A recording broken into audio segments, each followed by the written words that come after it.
¿A dónde está papi?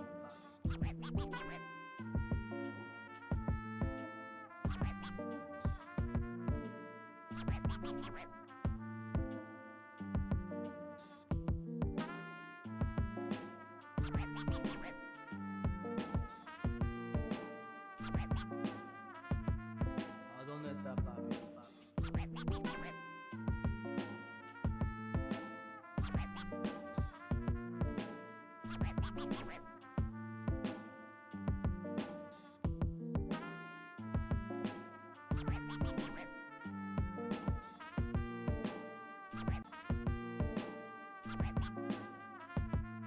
¿A dónde está papi? ¿A dónde está papi?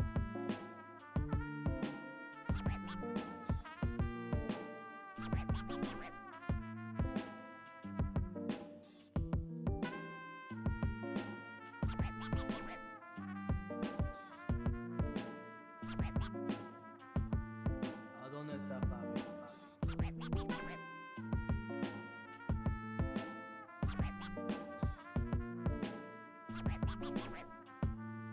¿A dónde está papi?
Welcome to the Thursday stream. I hope everyone's having an awesome Thursday. It turns out you have to have your camera on in order for it to work. Forgot about that.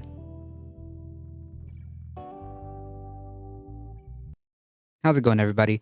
Michael Hassler, welcome.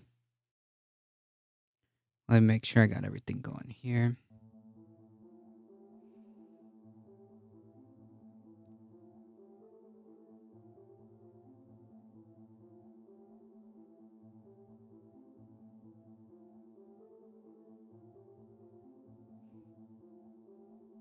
Sup? How's it going?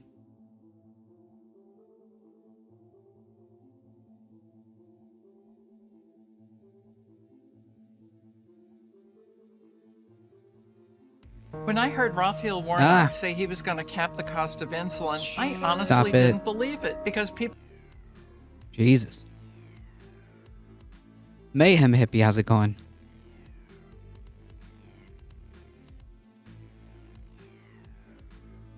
Alio with the 10 biddies, welcome. Welcome. Okay. So, yesterday, we had a... So here's the end of the... Well, the end of the stream week anyways. I still have to work tomorrow, unfortunately. Welcome. So yesterday we had a clown in chat. Attempting to push the audio messaging. It's Warnock's fault. Yeah, I get all these like political ads. It's so cringe. I'm so tired of it. Tomorrow's my last day until a 3-week vacation. What? 3-week vacation? Where can I get one of those? I want one of those. That's what I need.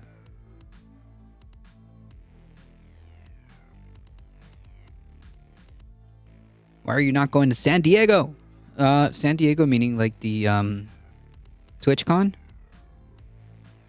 2 weeks for my wedding and honeymoon and a week for surgery recovered. Hey, I mean, cheers to your wedding and honeymoon. Because I don't have money for that. That's really most of the issue here. Money. Oh, that's right. Actually, I do remember you making a mention of the wedding. Yeah. Congratulations. Yeah, most of it has to do with the fact that like TwitchCon, getting to TwitchCon, having like a hotel and all that, the tickets are expensive. So, as much as I want to be there because I know that there's going to be a lot of fun, a lot of cool people there. Yeah, maybe next year. Maybe next year.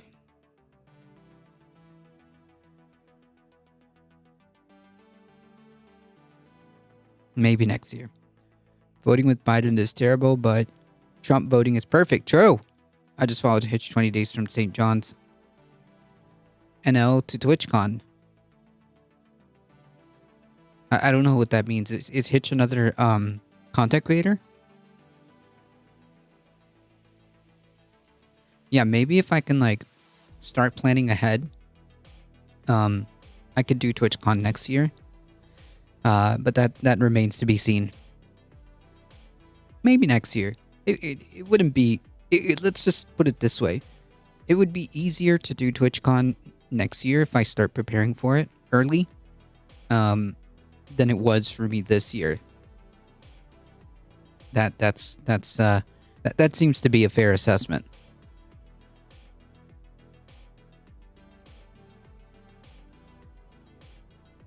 Oh, Newfoundland. He is an IRL hitchhiker. Did over 4K miles. Jesus. Nice. That's actually pretty cool. I hope to do some hiking, more hiking, in the future. It seems like the weather is getting just about... When Trump is a private citizen turned GOP kingmaker, who loses a lot? Well, we all do.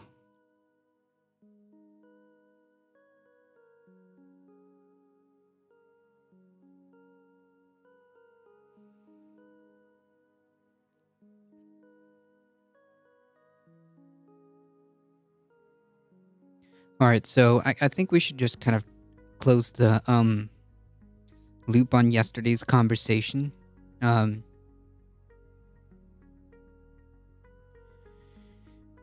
Yesterday, a clown in chat decided that they were going to attempt to own me with facts and logic, and essentially couldn't defend the whole Trump didn't start Zero Wars thing. He backpedaled off that very quickly, and then they tried to mention or tried to go on the angle of the Democratic Party is about the whole defund the police thing, which he couldn't prove. Instead, showed me a YouTube video from The View. You had someone stand for Herschel Walker? No, I don't think so. I mean, that person would probably support someone like Walker, but I don't know. So I'm going to close the loop on that by actually taking a look at the video that they sent us. How about we do that and we just kind of tie the knot on everything, yeah? Since we had to go. Let's check it out. You damage yourself with untruth and plenty of rides with Russell Brand. Yeah, I'm kind of like, well, I don't know about damage myself. Maybe my brain cells. Maybe my brain cells. But that's about it. All right. Let's check it out from a very, very, very good source, The View. Very reputable source. Right now are calling for a defunding of the police. Activists right now are calling for a defunding of the police. The Minneapolis City Council just agreed on a bill on this. Right before I came to tape the show, there was a clip on CNN from a Minneapolis City Councilwoman who said, quote, "It's a place of privilege if someone breaking into your home wants to call the police." This is gaining a lot of steam. Nancy Pelosi this morning. Well, so hold on. First of all, that's a city council. We do need a trigger warning for Meghan McCain. This is true. This is a criminal offense. Showing her without proper warnings. You are correct. And I apologize for that. So, first of all, this is not necessarily a broad sentiment of the Democratic Party, because a city council decided to take a certain action.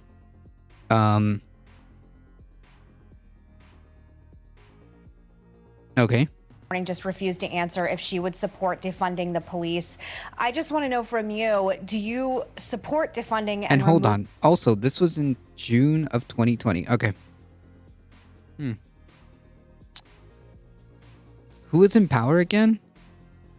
Removing police from American communities? And if not, why do you think there's such a hard time being differentiated right now between defunding and reforming police departments? So, Megan, I think that a big part of this conversation really is about reimagining how we do public safety in America. Okay.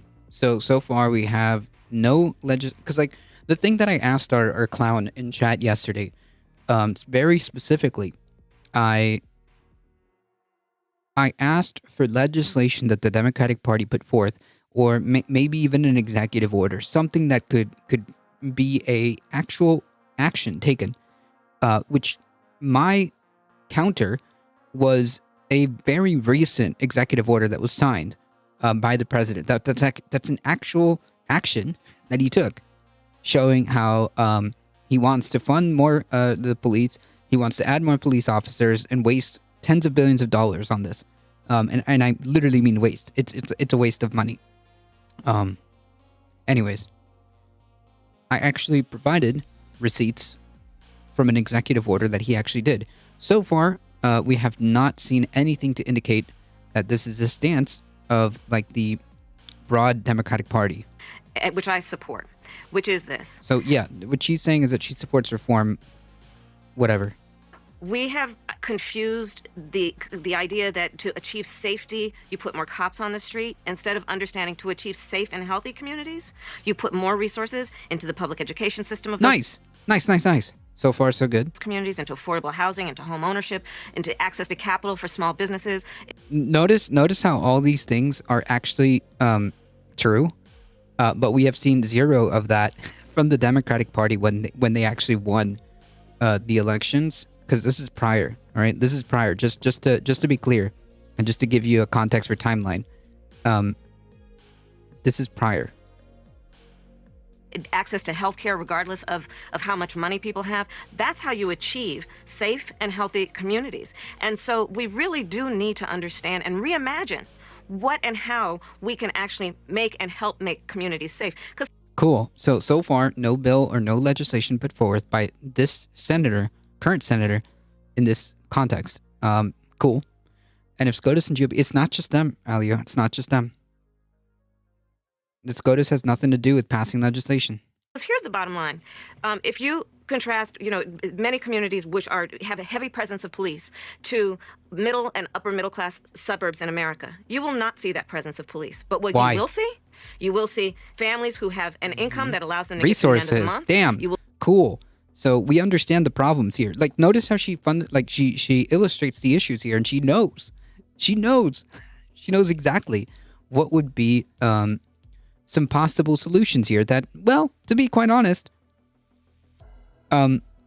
makes sense. will see good public schools. You will see people who have access to health care and can afford it. You will see people who have jobs. And so this has to be the conversation, which is, how are we going to be smart? Okay, we know that SCOTUS can reverse laws. Well, it wasn't a law. It wasn't a law. It was a ruling. It was a Supreme Court precedent, not a law. These are different things. Congress makes laws.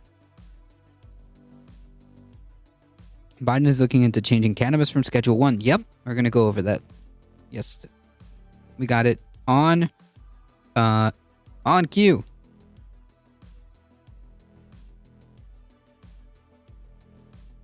How's it going? Welcome. In achieving what should be our collective goal, which is that all communities are safe, and knowing that safe communities are usually safe because they are healthy. So this is the only reason, by the way, folks, the only reason why we're going through all of this is just so that we can, like, we can't say, you cannot come at me and say that I don't take into consideration the arguments that people present in front of me, that I don't take a look at sources. Yesterday, I was not in the mood. Because I knew it was bullshit. So far, we're 2 and 13 minutes in, 2 minutes and 13 seconds in, and we have yet to find a bill put forth by this senator currently, well, at the time, senator, I should say, calling for the defunding of the police. No laws, but SCOTUS can reverse and reshape the Constitution. I don't know if I would. I don't know if that's what I would do, if that's how I would frame it. Healthy But anyways, Congress makes the laws. because of a number of things, including the economy, including education, including access to healthcare. Food, housing, education, healthcare. Damn, where have I heard that before? Interesting. Interesting.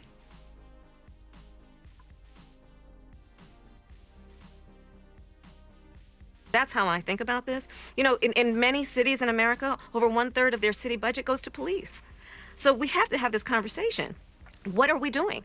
What about the money going to social services? What about the money going to helping people with job training? What about helping with the mental health issues that communities are being plagued with, for which we're putting no resources? And here's the other thing. When I talk to law enforcement, they know that they don't want to be, nor are they skilled to be the ones who are responding to someone with mental illness or substance abuse or the home. Denver spends 36% of the annual city budget on the cops. Hey, Pirate Ninja, how's it going? That's a lot. That's a huge percentage. Homeless population, but in many cities that's what's happening, because we are not directing those resources, those public resources, to where they need to go, which is addressing mental. Yeah. So again, none of this requires none of this is a bill put forth or an action put forth that defunds the police. She's been talking for 3 minutes now. Health, homelessness, substance abuse, so that we don't have to have a police response because we are smarter. Senator, I hear you loud and clear, and I don't think there's any rational American right now who doesn't think that we need to take a cold, hard look at reforming our police. But there was a video that went viral over the weekend. I love how, like, she does everything in her power, but to say that, like, yeah, Kamala Harris is actually kind of making sense here. The mayor of Minneapolis being yelled at saying, yes or no question, are you for defunding the police? So I'm going to ask the same question the protesters asked him. Are you for defunding? Okay. Yeah, SCOTUS doesn't have anything to do with laws. Other than if there's a case that comes before them and the constitutionality of a law is questioned, then yeah. Yeah. Police are funded at the local level. McCain is talking to the wrong person. Yeah, that's also a point on top of that. That is very true. Funding the police. How are you defining defund the police? Well, I'm not for anything remotely for that. So okay, but how do you define that? That's a very important thing. I would ask the protesters the same thing, but I assume I assume, and again, this is something that is new to me. I assume it's removing police, and as Congresswoman. No, defunding doesn't also mean like removing cops.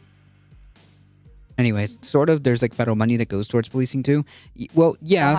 I mean, yes, that's also true. Biden's executive order diverted some funds to assist with that. So I don't know if like they directly fund it, but I think there's also a federal element to it. Said bringing in a whole new way of governing and law and order into a community. we're at 4 minutes. Something that has just come into my understanding recently is that you would not have police officers like this Minneapolis City Councilwoman said, that I would be a place of privilege if someone broke into my home and I wanted to call the police. So again, we need to reimagine how we are achieving public safety in America. Yeah, and okay, to great. Have cities where 1/3 of their entire budget is going to policing, but yet there is a dire need in those same cities for mental health resources, for resources going into public schools, resources going into job training and job creation. Come on, we have to be honest about this, that there is actually not a consensus around this, because if there were, we would actually see smarter distribution of resources in our country. So again, to address the issues that need to be addressed. Yes.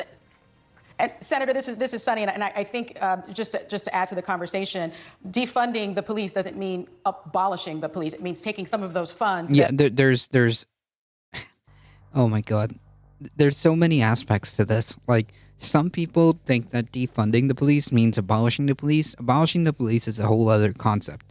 That's a separate argument. And like, not defunding the police means also different things that are typically 1/3 of the budget of a city, and giving some of those funds to. But like, that wouldn't even be quote unquote defunding the police, right? You're reorganizing budgets, because like, by definition, hold on, we got to really understand, because like, words have meanings, folks. And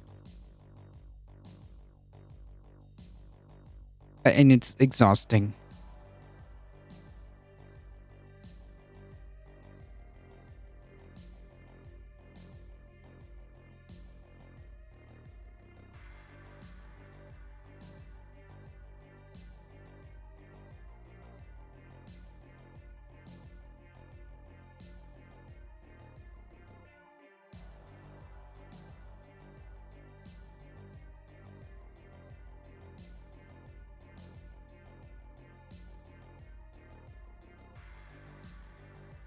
Okay, so to be very clear, to defund means to prevent from continuing to receive funds or withdrawing funding from. A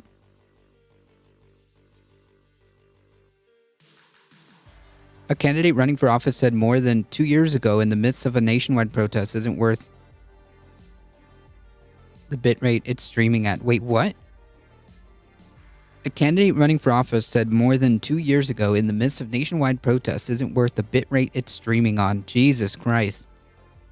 Holy expert, man. But yeah, so even this is kind of misconstrued. Because moving funds around isn't defunding. Moving funds around isn't defunding the police. There are no funds being withdrawn from the police. The police aren't being prevented from continuing to receive funds.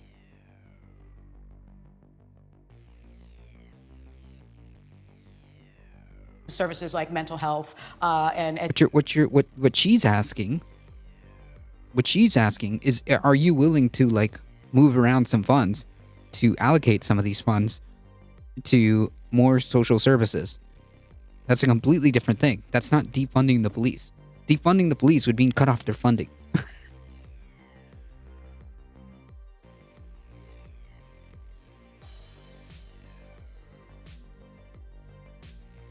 Education and mental health resources, but I want to change the subject and they haven't even done any moving Joe of funds Biden either. Oh yeah, no. Yeah, I'm saying like this is Kamala from this is Senator Kamala Harris prior to the election, and it is now 2 years later, and we have yet to do a whole lot on that front. In fact, we went over the executive order that Joe Biden signed, allocating more, or at least requesting allocating more resources for police and calling for like 100,000 more police officers and blah, blah, blah, blah, blah. But I thought the defund the police was very catchy and easy to remember. Yeah, but while that's true, people start misconstruing it, and now we're in this whole debacle. It should have been no military gear for police, but that's also not as catchy. I think that like, well, I don't know if they could. I don't know like if there was a better choice of words than defund the police. Maybe, because that's all we got. All right, that's easy to remember and kind of hits, starts the conversation. He committed to choosing a female running mate. Given the current climate, it occurs to me that Biden must also choose a black woman as his running mate to energize the base, to show his commitment to the community, someone who is representative of the community. So again, what does this have to do with defunding the police? What are you talking about? What's going on here? Affected and protesting in large part because of the issues. Do you agree with that? I want Joe Biden to make yes a or no? decision.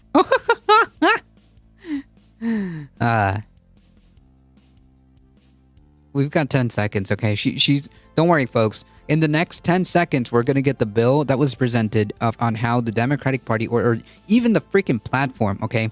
You know what? In 10 seconds, the Democratic Party is going to reveal their platform of how they're going to defund the police. All right, let's go. We're out of time. Okay. It's not that simple. I just want him to win. He has to win. Jesus Christ. Was that not like the weirdest, fakest laugh? Okay. Anyways, what a waste of 5 minutes and 45 seconds. Thank you for proving my point in real time.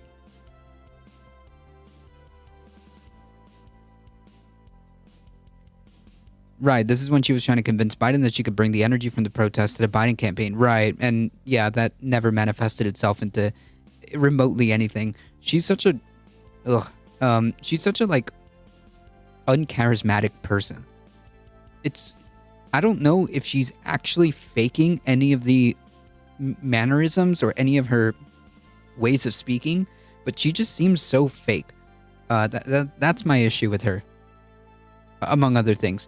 Like, it blows my mind because, like, in this 5-minute video that we heard, she actually pointed out some very, very important things, and she was actually correct to point out that we should divert resources to communities. We should improve and add social safety nets to communities.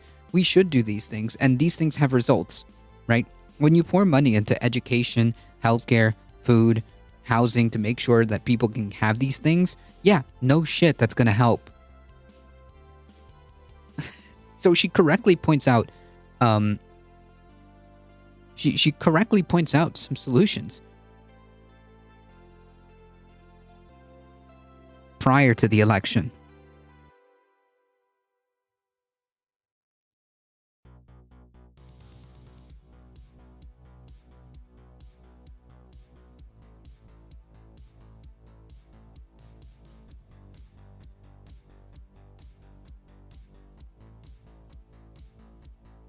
We shouldn't bring lethal force to driving infractions. Ideally, that would be the world I would like to live in, where we don't have to have police using lethal force unless it's absolutely necessary, kind of like how they have it in Europe.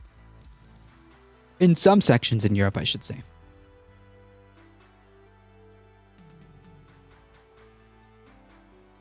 All right, folks. This has been making the rounds around the internets, around the interwebs, the internets. And it needs to be shown again and again and again, as many times, retweeted, shared, viewed, listened to. I don't mean using, I mean it being there at all. A gun is not necessary to issue out a ticket. Yeah. That's exactly what I'm saying. You know, in an ideal world, they should not need any type of lethal force whatsoever. There's no reason to do that.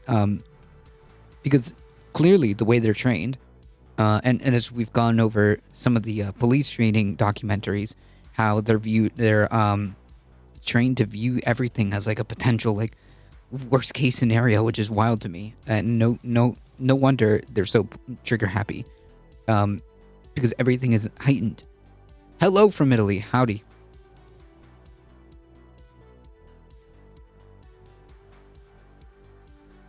Yeah, no doubt about it, Simulacra.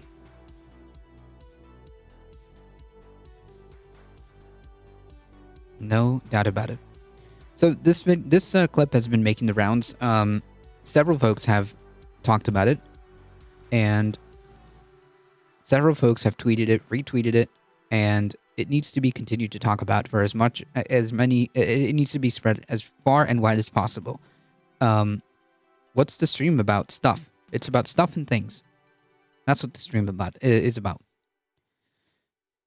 Here we have Matt Walsh.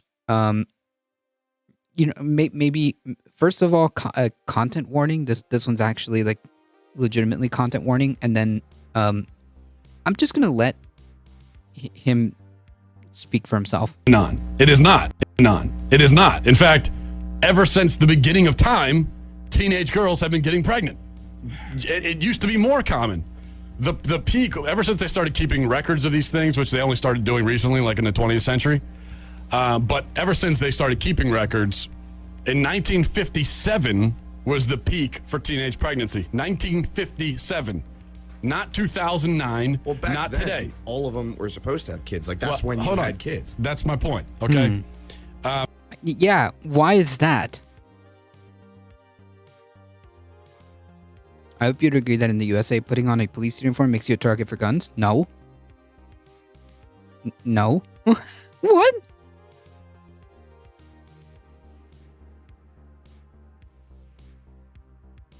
So to all of a sudden act like this phenomenon of girls getting pregnant at a young age that we consider young, 16 or 17, to act like it's a new thing is ridiculous. It's always been that way.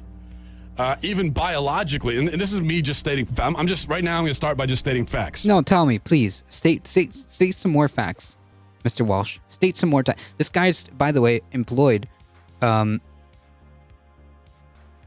still employed, and supported by the Daily Wire, Ben Shapiro. Would like to also point that out.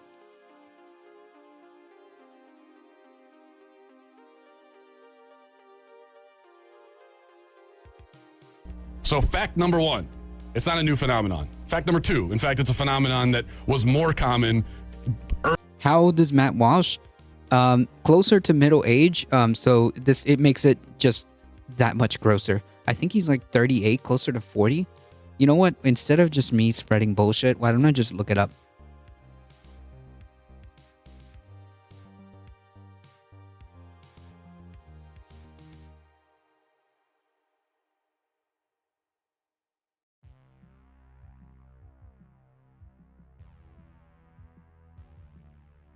He's yes, the simulacra got it. He's 36.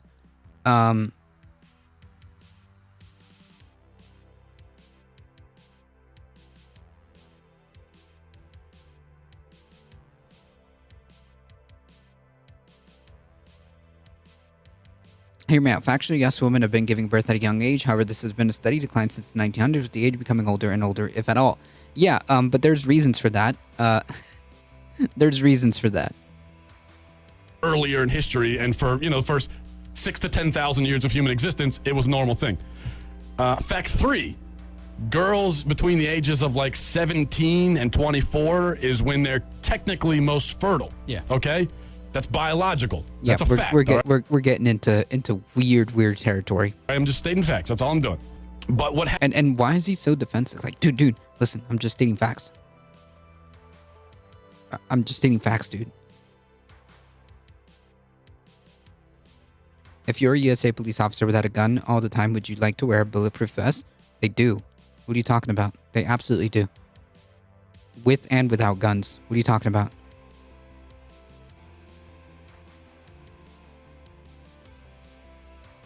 Less options for effective birth control means more pregnancies than earlier. Yeah. Also, that is also a point. Dying in childbirth has been a pretty common thing for most of human history. Yep. Happened recently, and this is the fourth fact. Recently, in the last 30 years or so, we remember, he's not being weird about it. He's just stating facts. He decided that that's way too young to start a family. Why? And because now we... Well, that's way too young to start a family. Damn, I don't know, man. That seems very weird. That seems very weird. I wonder what could have enlightened us to start coming to the realization that maybe, you know, it's a little too young. No, it gets weirder, Mayhem Hippie. It gets weirder. Rates would probably go up, and once you're that young, you can't really make sure that you know. No, that's the girls are person no. Girls were getting married early and marriages were lasting longer. You very rarely hear about like these relationships that go to their your diamond anniversary, your 50th anniversary, and all this. That's a dying breed of people out there. Yeah, and those were all people that got married very young. That's why. Yeah. Why is that? Still alive. Yeah, that's why you can have someone in their 70s who's celebrating their 55th wedding anniversary because they got married when they were teenagers. So what I'm saying is that Exactly, Pirate Ninja. I gotta say, fake beard color? Maybe. problem is not per se teenage pregnancy. It's okay. Oh, God. It just keeps getting worse. So I hope you guys heard that. The problem here isn't the teenage pregnancy. Okay? Matt Walsh, 36 years old. The problem here isn't the teenage pregnancy. No, please tell me. Tell me, Matt Walsh, what is the problem? Unwed pregnancy. Oh, okay. I see. Oh, yeah. Oh, I see. It's the marriage, the unwed part of the not the teenage fucking pregnancy. That's the problem in society. It's only problematic when you are not married and you don't have the man there to help. If you don't have the man there. So 17-year-old is and this is true, a fucking child. First of all, and what do you mean the man there? Whew. You take care of the kids because he's a coward. And the reason why we have that now are for two reasons. Because we have in current society, we live in the age of extended adolescence. Extended adolescence. What does that even mean? Anyways, yeah, I think Matt Walsh's words speak for themselves. Apparently the problem with teenage pregnancy is, of course, that it's not in wedlock. That's the real problem here. That's the real problem. Almost 40, not married with 2 kids, and when dad walked out on me and our child, I've done just fine without a drug addict douchebag. True. Nice. There you go.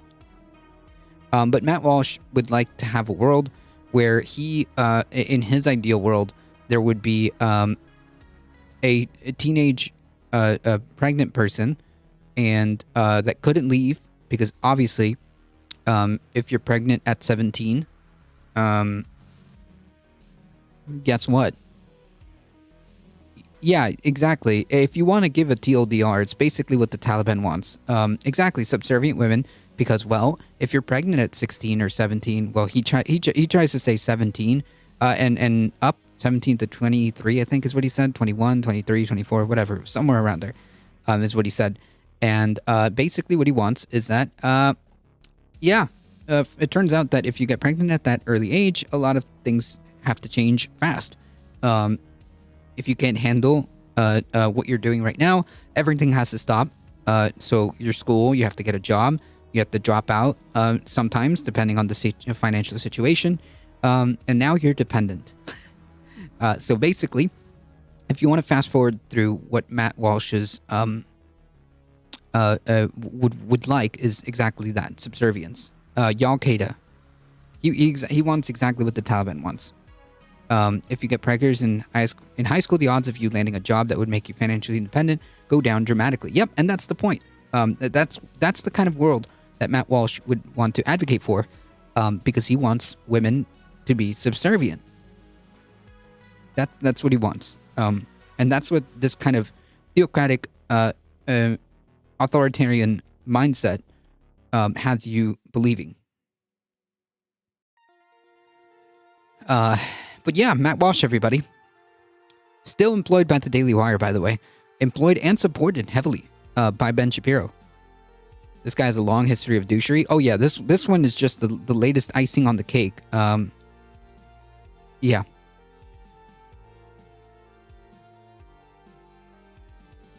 Remember, folks, just like I put in my tweet here, say it with me.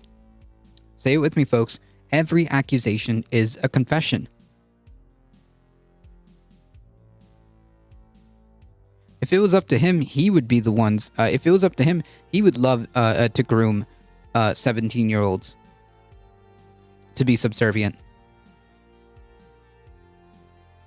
and to stay home and to essentially be dependent on the man.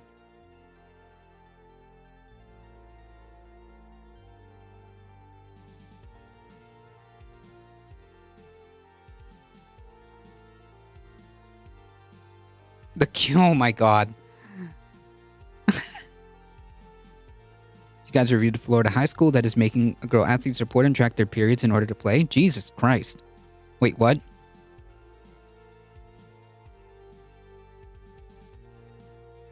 Hold on. Can you send me that? Jesus Christ. Telling 16-year-olds it's okay to get pregnant as long as they're married is grooming. Yeah, because that's what they want. Matt Walsh, a 36-year-old man, in his worldview, because remember he said earlier, oh yeah, like the prime is at 17 through 20, whatever, and of course, you know, that's when you have to get pregnant, and of course the teenage pregnancy isn't the problem. It's the fact that they're not married. In other words, I can't have control over you, or at least that's what's happening in his head. You got to check out my TikTok. I share stuff all the time. Man, I'm barely. I need to be more on TikTok. That's the issue. That's the issue. Yeah, he would 100% say, he's saying without really saying it directly, but yeah, he's for grooming, because he's completely comfortable with the idea of a 17-year-old being pregnant, as long as they're married.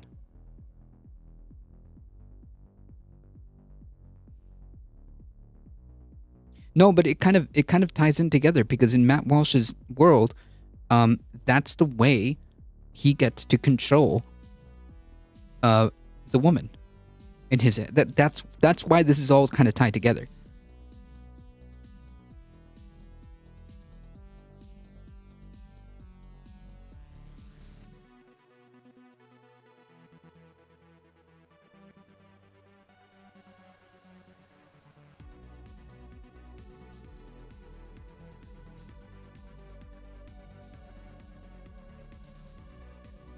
Oh my god. Look, it's receipts right here.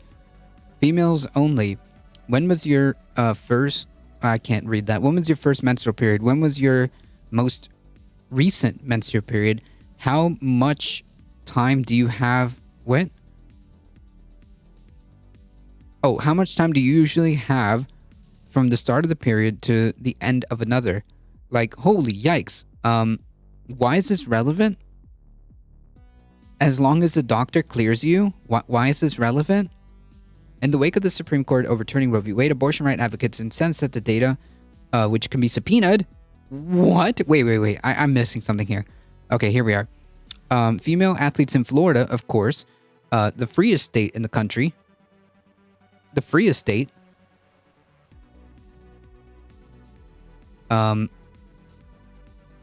The fact that the only thing stopping these chuds from having sex with minors is the law is really disturbing. Oh, yeah, guaranteed. Like I said, quote of the year. Every accusation is just a confession. The radical left are like PDFs or whatever. Really? Damn, dude. Sounds like we're doing a little projection here. Anyways, so we saw the actual piece of paper here, the medical thing, asking about menstrual cycles, which obviously should be ringing several alarm bells since Roe v. Wade has been overturned. Female athletes in Florida high school were asked to report information about their periods and menstrual cycles on their annual physical forms will now have their sensitive data, medical data, farmed out to a third party. Nothing could possibly go wrong there. Florida's school system has for decades required all student athletes to complete an extensive paper form with a physician on an annual basis to ensure that they are fit and healthy to play. But unlike other in the state, this information is shared with school administrators. Female athletes are also asked to complete 5 questions marked as optional about their menstrual history. But the digitization of the data and collection process via third parties in some schools have raised concerns that students' sensitive medical history will be collected and shared without parental consent. Right, so the issue here is that, apparently this has been going on for a while, but the problem here is that it's being digitized and stored and by a third party. In the wake of the Supreme Court's overturning of Roe v. Wade, abortion rights advocates are incensed that the data which can be subpoenaed could be used to prosecute female students if they terminate a pregnancy. Right, if they find some inconsistency by some random chance, but by some random chance, they might find an inconsistency. They would interrogate this child.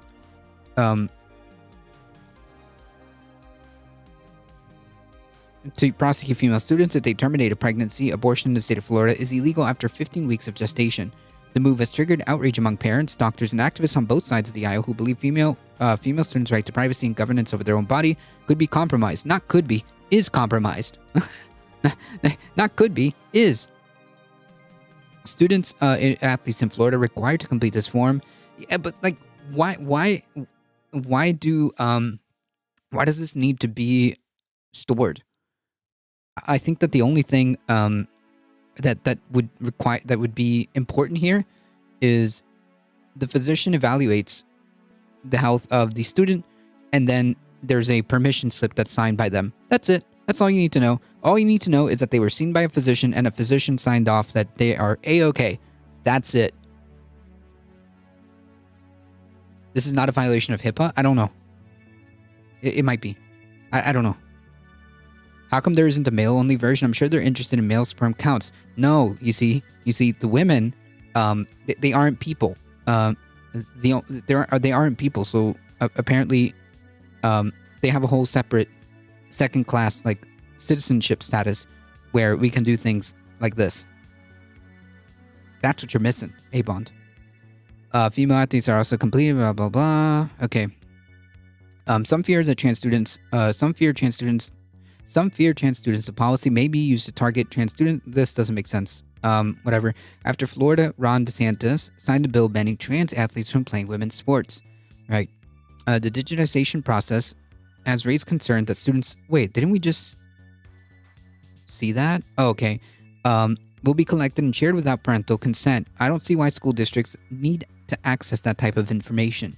True, said Dr. Michael Haller, a pediatrician in Gainesville, told the Palm Beach Post, adding that he has very little reason to have faith in our state leadership to keep data provided to educational institutions private. Last time I checked, tracking your period wasn't necessary to play sports. True. There's a gross invasion of privacy with such high stakes given Florida's 15-week abortion ban and no rape and incest exceptions. True.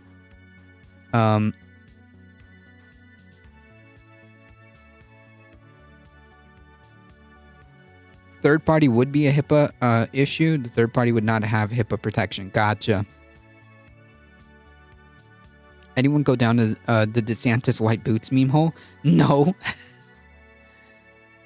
The Florida Democratic nominee, Pat Keith, simply declared police state for women in response to the news. A women's health expert, Dr. Donica Moore, pointed out the fallacy of practice given that myriad factors can affect a menstrual cycle. Can someone explain to me the point of tracking menses in Florida student athletes? To track secret pregnancies? Do they know how common athletes and amenorrhea is, or how the pill or hormone or IUDs can impact menses. How is this even legal? No clue. And it's just weird. It's just weird that they would even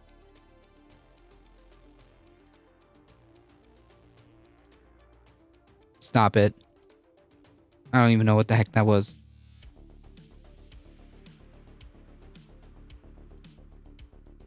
Is that a Hitler ANSIS? ANCIS? Whatever. What a fucking clown.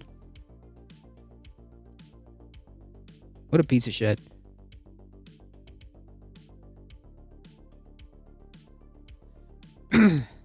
Knee-high white rubber boots at a Hurricane Ian photo op. Nice. That's funny. Perfectly clean too. Oh, of course. No surprise there. No surprise there.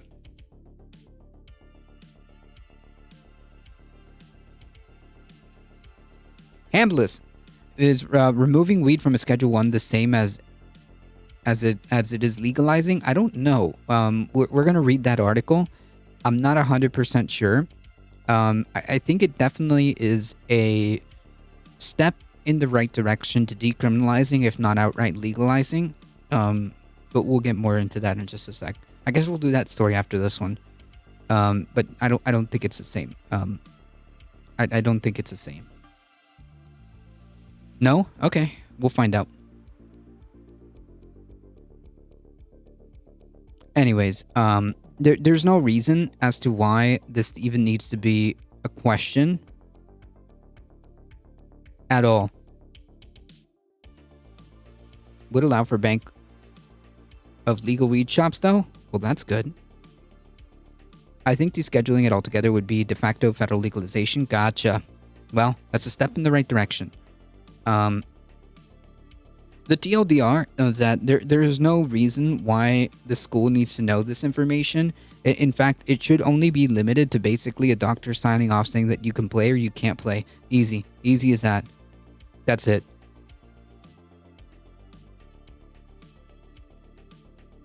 What about cross state lines? That's a big one. I guess we'll find out.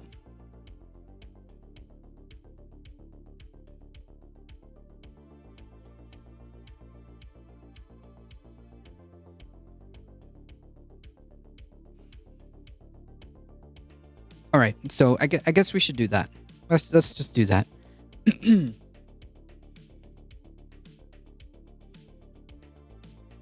Biden pardons thousands of people convicted in marijuana possession, order reviews of federal pot laws. That's good. President Joe Biden on Thursday, hey, that's today, pardoned thousands of individuals convicted of possessing marijuana, saying that the current system makes no sense. True. And sending pot stocks soaring on the news. The pardon only applies to federal offenders, of course, because that's what Biden has the authority to do so. Convicted of simple marijuana possession, as well as those charged in the District of Columbia, but Biden called on governors across the country to follow suit. Just as no one should be in a federal prison solely due to the possession of marijuana, no one should be in a local jail or state prison for that reason either. Nice. Nice. Finally, something like actually solid here. Very solid. More than 6,500 individuals with prior convictions for simple marijuana possession were impacted by the pardons. The White House said, the White House official said, and thousands more through pardons under DC law. The pardons will not be extended to those who aren't U.S. citizens, of course, and who were illegally in the country at the time of arrest. Right, because I don't think he has the power to do that. Although it's silly, but whatever. As cannabis companies such as Tilray Brands and Canopy Growth both spiked in the news, gaining 30. Damn, I should have. I should have tossed some coins over there. Damn. As of Thursday's close, however, yeah, I don't care. In addition to the pardons, Biden announced that he has instructed the Secretary of Health and Human Services, Javier Becerra, and Attorney General Merrick Garland to begin reviewing how marijuana is classified under federal drug laws. Okay, so right now, as we have it, as it stands right now, it hasn't been decriminalized or scheduled differently. However, Biden does want to work on opening the doors to fixing that. Dab to that. Nice.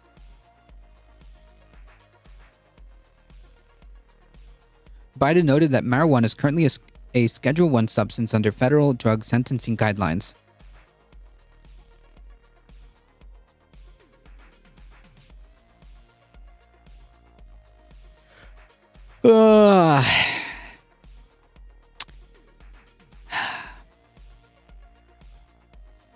Man, if only you people would be more interesting.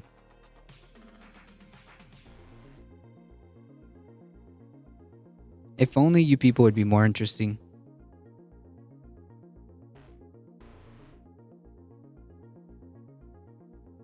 I'm not the one who keeps spamming random stuff, dude. Maybe I should be asking if you're okay. Mr. One-Day-Old account.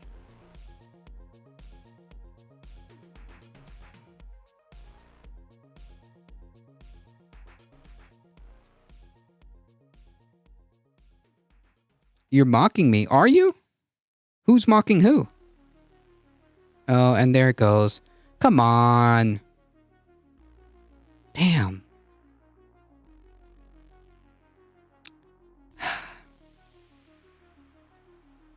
You didn't even want to play. That's the shame. Who booted him? Oh, me. I booted him because he's being a fucking ableist piece of shit. I miss the days of clever trolls. Me too. Like, that's just boring. I was like, I'm mocking you. Really? Who's mocking who? Absolute clown. And then he goes and violates TOS. Unbelievable. Oh well. Please clap. I wanted to play with him. Yeah, I mean, that's the whole, like, thing. That's yeah. That's the whole thing. It's not even fun. Shame. Shame.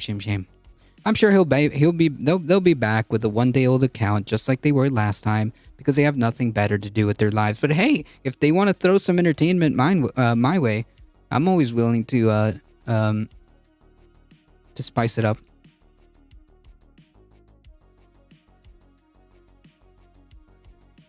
The proclamation also formally restored those individuals all the political, civil, and other rights that were denied to them as felons. Nice. Oh, wait. Okay, hold on. I need to go back. Biden noted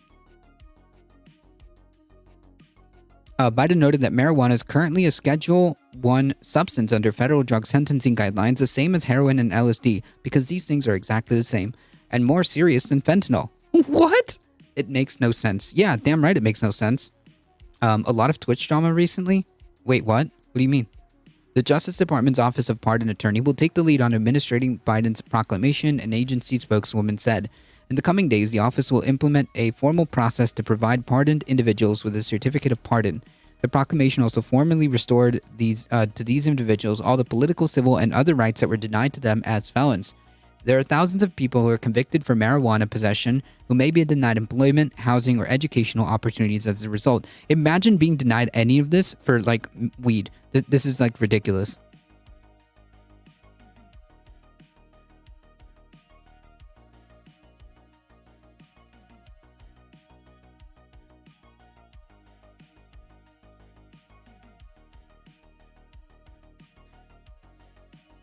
I try to stay away from Twitch drama, so I'm not too, I try not to keep up with all that. I walk away for a moment and I miss the chat content. Well, you can blame the troll, okay? If the troll wanted to play, you know, they could have at least tried to be entertaining, and then they went ahead and did the whole TOS thing, so they gotta go, unfortunately. Don't worry, Wolfglen. I'm sure they'll be back with a day-old account next time. Nothing better to do. Nah, not even a fun troll. Not even a fun one.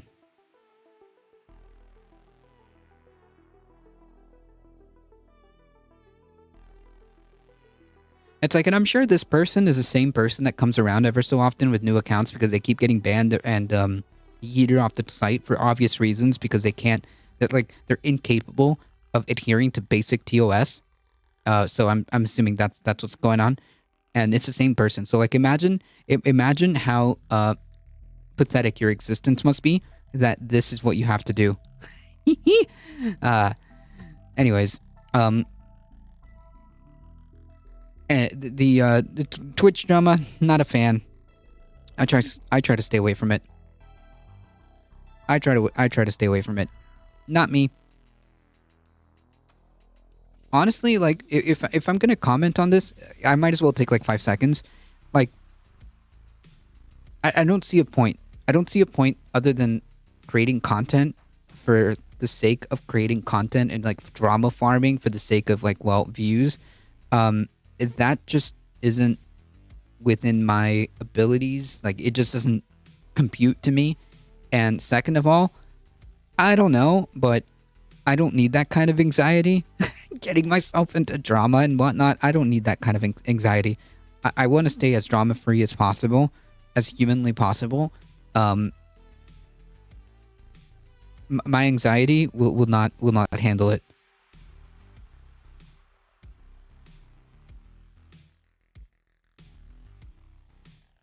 I've had internet stalkers in real life. What? Like internet stalkers that turned out to be like in real life? That's creepy. Ooh, I can't even imagine. And trolls will always be around. Oh yeah, no. Trolls? Psh. Trolls? They have no power here.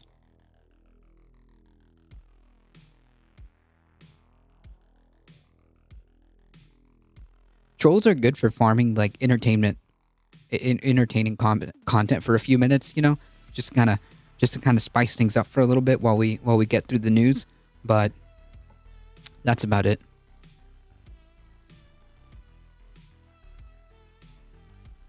All right. There are thousands of people who are convicted for marijuana possession who may like the idea that you may be denied employment, housing, education because of a fucking plant is just ridiculous to me. Like, this makes no sense. My pardon will remove this burden on them. Nice. The relatively small number of people who were actually pardoned on Thursday obscures the massive role that marijuana plays in the American criminal justice system. That's true. Every year, arrests for marijuana possession typically account for between 40 to 50% of all drug arrests nationwide. Oh my goodness. Can you imagine, like, overnight, essentially just like cutting the arrests for possession by half, all drug arrests by half? That is wild. They really need to make moves in this direction. That would be so good for so many reasons. According to research compiled by the ACLU between 2010 and 2018, there were 6.1 million arrests. So that's 3-point-something million that could be avoided, that are unnecessary, I should say, that are unnecessary. Around 3 million unnecessary arrests. That is wild. Oh wait, no, I'm sorry. For marijuana possession, so 6 million arrests that are unnecessary. Jesus. In 2018 alone, police made more arrests for marijuana than all violent crimes combined. Wow. Wow.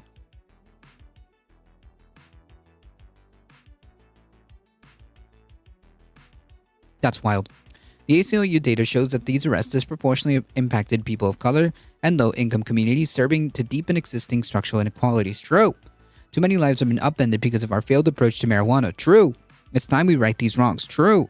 Beyond Washington, Thursday news represents a major victory for the country's nascent marijuana industry, which has struggled to gain access to major financial markets due to disparities within a patchwork of state laws that govern marijuana possession. Today represents actions from the administration that we have been waiting for, an acknowledgement that cannabis prohibition has failed and that too many lives have been significantly impacted as a result. True, said David Culver, a vice president of government relations for Canopy Growth. Biden's proclamation has set into motion the actions needed to heal the harms of the past and chart a course for the responsible legal cannabis markets in the future. I hope so, and like I hope that does come to fruition, and which means I think somebody earlier in chat said that it would open up, you know, bank financing and all that. That would be great.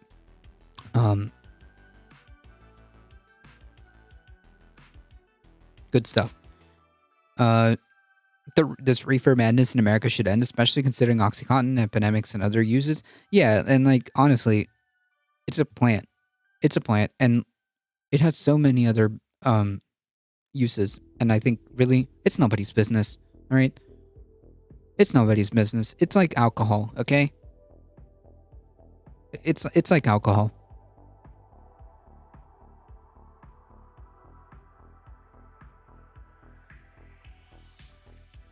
I love this image. That's a good one.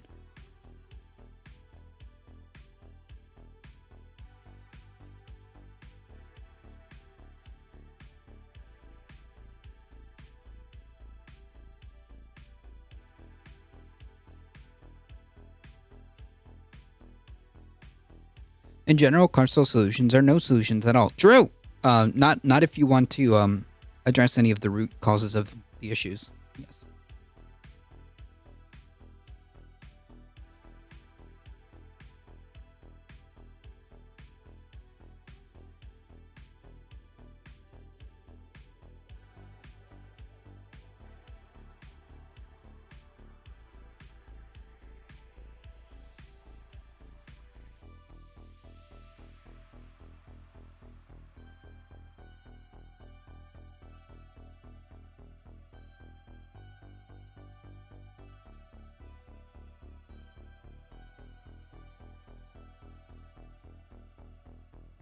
DeSantis says national regime media wanted Tampa Bay to be hit by Hurricane Ian. That's right, folks.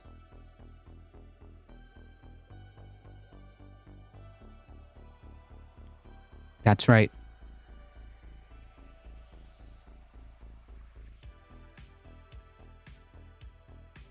The radical left Democrats media apparatus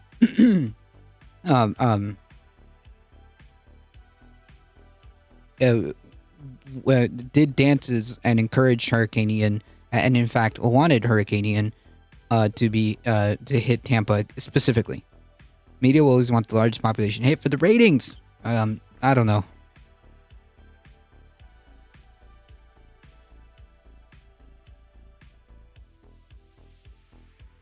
Governor Ron DeSantis suggested this week that the national media was rooting for Hurricane Ian.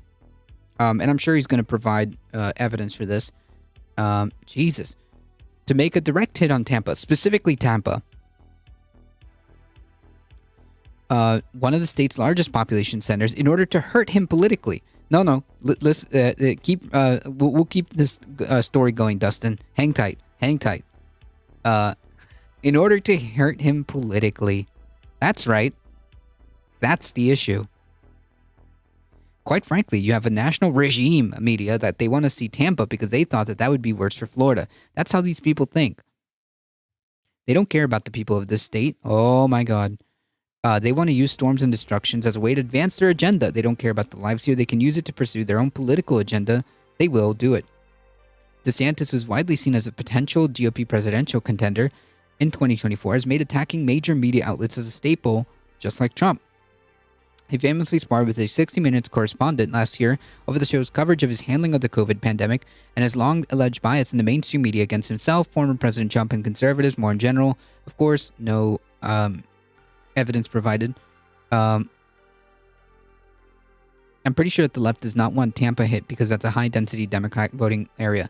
Right, and like, yeah, I'm just making a meme. But DeSantis took part in a rare display of unity with President Biden on Wednesday during a joint press conference where the governor thanked the federal government for its help getting aid to the areas of the state ravaged by the hurricane.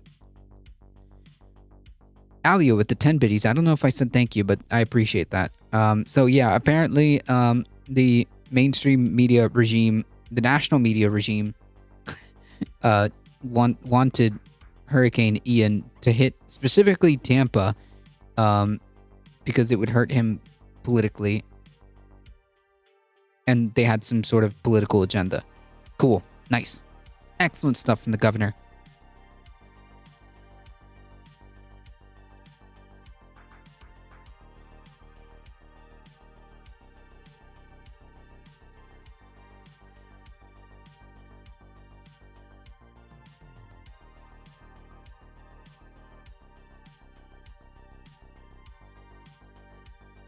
Gaslight, obstruct, and project. True.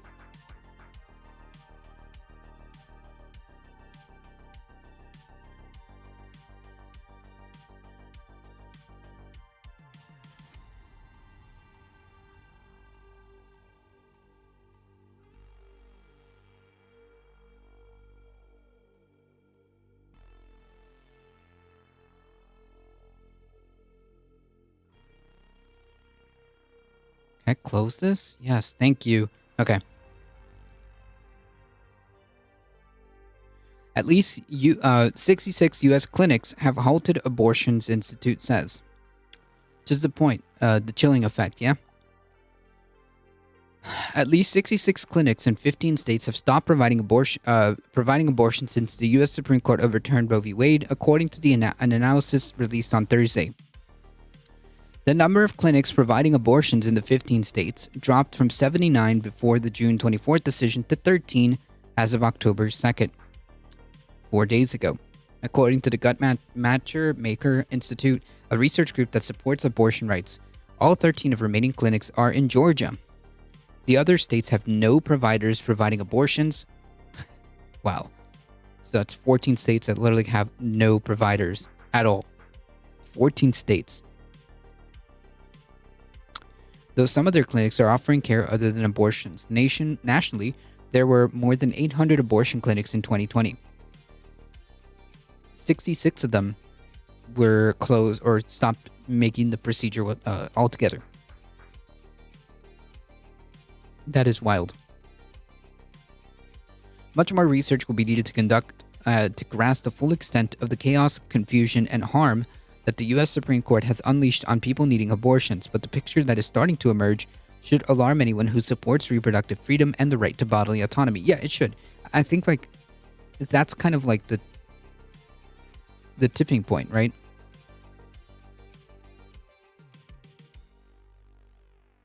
You know, DeSantis is a really nice guy if you talk to him in real life. Well-mannered and respectful. He's a piece of shit. Fuck that guy. He's a piece of shit. Here's how I know he's a piece of shit.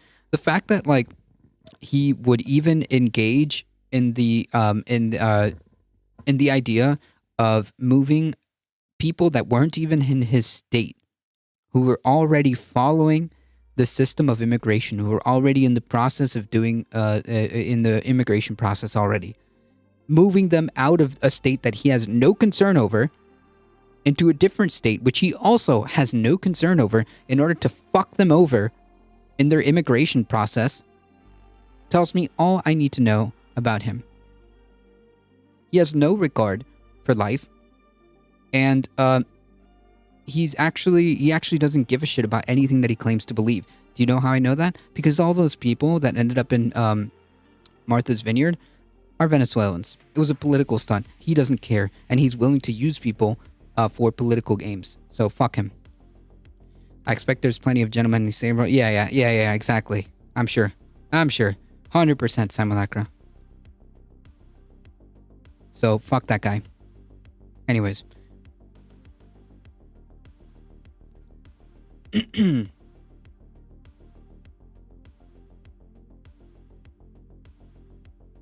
So the red flags should be going off the moment that this happened. Is kind of like the turning point for me.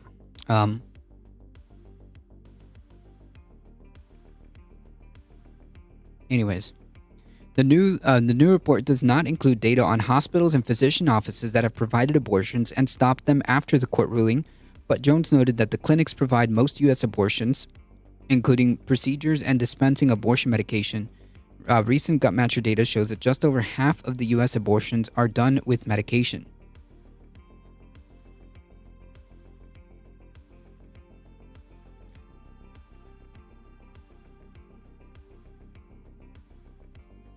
States without abortion providers are concentrated in the South. Wow, what a surprise. I don't think I needed a study to tell me that one, but sure. In some of those places, many women seeking abortions would need to travel so far that the journey will be impossible. And that's the point. Dr. Jean Corwin, who provides abortions in Indiana and Ohio, said clinic closures will result in an immeasurable harm to women's physical health, mental health, and financial health. True. but Republicans don't regard women as people, just birthing pods.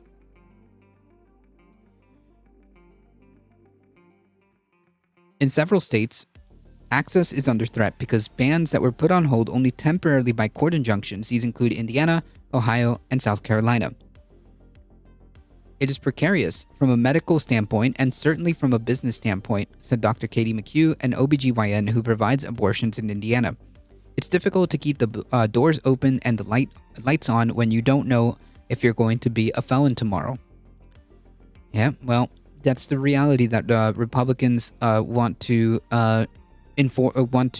force on us. This is literally what happens when Republicans win elections.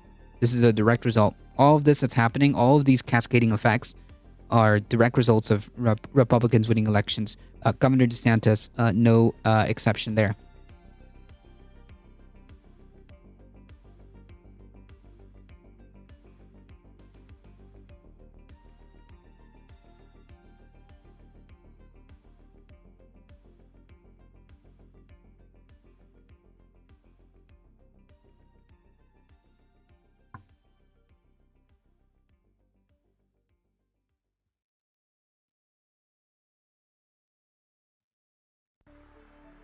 And furthermore, if it's true that DeSantis was actually a decent person, that would make him a grifter. So he does all this horrible shit, and he does it just for political aims. So yeah, I don't buy it.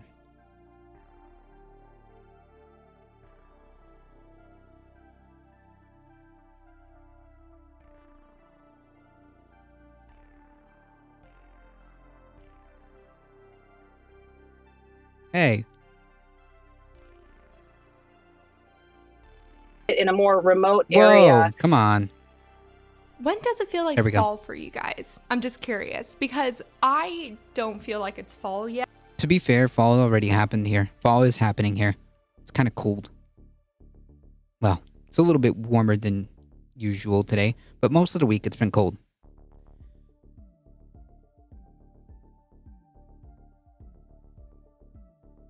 And SCOTUS, a government branch, made abortion needs very difficult, if not illegal. No, they didn't make it illegal. They took away protections. They overturned the decision that would provide protections and left that decision to the states, which then the states went ahead and made it illegal. Just to be clear. And this only happened because Republicans won elections. That's it. We can't say that SCOTUS is not political anymore. Oh, yeah, 100%. SCOTUS is absolutely political. 100%. Anybody telling you that the Supreme Court of the United States is not political is lying or naive. Yet I don't really know what I expect to make it feel like fall because I live where there's a marine layer, and so the temperature doesn't fluctuate more than 20 degrees all year. But I gotta feel something. Fall's my favorite season. I'm not feeling it. What makes it feel like fall for you? Is it the first rain, in which case, as a Californian, I can't relate? Or is it like the pumpkin spice starting up in the Starbucks? Let me know for you what makes autumn begin. What makes autumn begin is the leaves. Yeah, always has been. There we go. always has been a meme. Dan Simpson coming in hot with 48 viewers. Thank you so much. I appreciate that. Welcome, everybody. I live in South Orange County, California. We do not have a fall. We have Santa and wind, so fall is part of fire season. Jesus. Folks, if you have a second, please consider following twitch.tv/iDenSinson. They do phenomenal work. So please consider going to their stream, giving them a follow, mixing it up in chat, show some support, throw some subs their ways, do all that awesome stuff. Please go show some support. For those folks who don't know who I am a Difficult Truth. I do the news, I do the politics Monday through Thursday, 5 p.m. Eastern Time. We also do, most weekends, we try to do Sunday Fun Days around noon Eastern Time with the co-host, so I appreciate you guys hanging out. If you do happen to enjoy the content, you can do what Pliable Pirate did. Hit the follow button. Easy peasy. You get 5 free emotes, including Bakita the cat.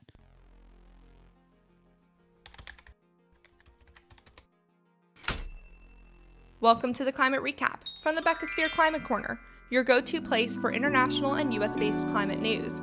I'm Becky Hogue, a climate communicator. Today is Thursday, October 6th. Let's jump right into today's news. Let's start with some extreme weather events, or I guess the aftermath of them. US President Biden announced $60 million to storm-proof Puerto Rico after Category 4 Hurricane Fiona. Previously, he had declared a disaster declaration Mr. Cool there, Milk Guy. which granted Neon Puerto Ricans Vapor, access thank to you individual funds for and that public sub. assistance. But then Puerto Ricans Give me discovered Bucky. that I don't know their who this, 78 municipalities weren't considered. I don't know who Bucky is. You get Bucky? I don't know what Bucky means. I'm an OC ska punker who has moved from Said Orange County to location far off desert. Mr. Cool Milk Guy, thank you for the follow. I appreciate that.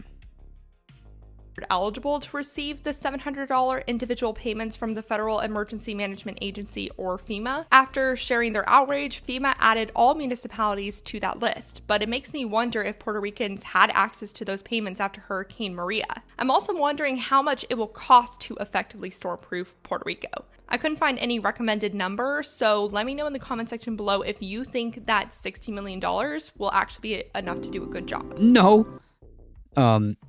$60 million is but a drop in the bucket, yeah?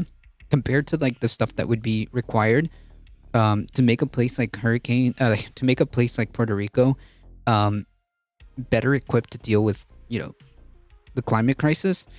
About that. About $60 million.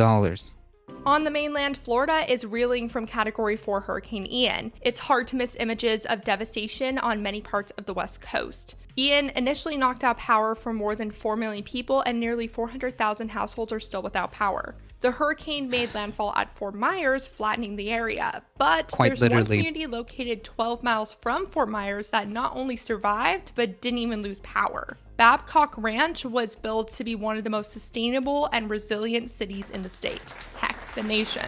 It's powered by a 870-acre solar farm made up of 650,000 solar panels. It's more than enough to power the 2,000 homes there and have excess energy to store in batteries to basically form its own mini-grid. There are also bonus rooftop and public solar installations. All the transmission wires are buried underground. Additionally, the town was specifically built above the storm surge zone, and roads are designed to minimize flooding. Flooding is also reduced by the amount of green space around, as half of the town's acreage is dedicated to parks, lakes, and greenways. The field house at the local high school was built as a storm shelter just in case too. Hurricane Ian was the first major storm to test Babcock Ranch's forethought, and the town not only survived, but provided a safe haven for places around that weren't so lucky. Babcock Ranch could be a great example of how to adapt a town to Florida's... Yeah, so, and gearing up for another. I know that there's like a storm brewing about in the Atlantic. I don't know what's the projected trajectory, but I know there's a storm brewing about there.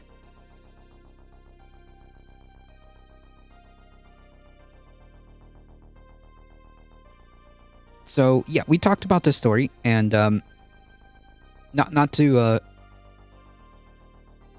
toot my own horn, but I slid this story over to Becky so that she can also signal boost it, because I think it's like so important to provide not only just like solutions on paper and talk about solutions and have like these ideas floating in our heads, but like actual things that have that are tried and tested and work. Proof of concept is what I'm trying to say. We actually have a proof of concept of how we can think about you know, the way we make towns and whatnot and buildings increasingly and cities. Hostile climate, and it shows the impact of making a resilient city when it comes to cleanup costs. What do y'all think about building climate resilient cities? It's not a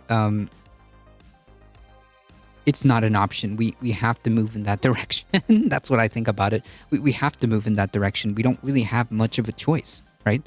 I mean, unless you want to see what happened in Fort Myers, it's like you said in the beginning, literally, it's a lot of like places are just flat. They're gone, straight up gone. Let me know in the comment section below. Time for some climate victories. You get jazz hands for that. Climate groups from all over the world, mainly Africa and Middle East, met in Tanzania recently to go over their game plan ahead of the large UN climate conference COP27. Kind of like a climate boot camp. This year's conference takes place in Egypt, and the key objective by climate activists this year is climate adaptation funding and getting wealthy countries who have done the most to cause climate change to help poorer countries who have seen the worst impacts of climate change. Last year during COP26, delegates promised just $350 million to go towards helping the worst impacted countries. The climate campaigners are working to figure out the best ways to hold wealthy countries accountable for actually making these payments. I want to pass the story off to you now. What do you think is the most effective way to get wealthy countries to actually pay for losses and damages? Speaking of well, one way that would require, one way could be that there are actual international treaties that can hold countries accountable should they break those treaties,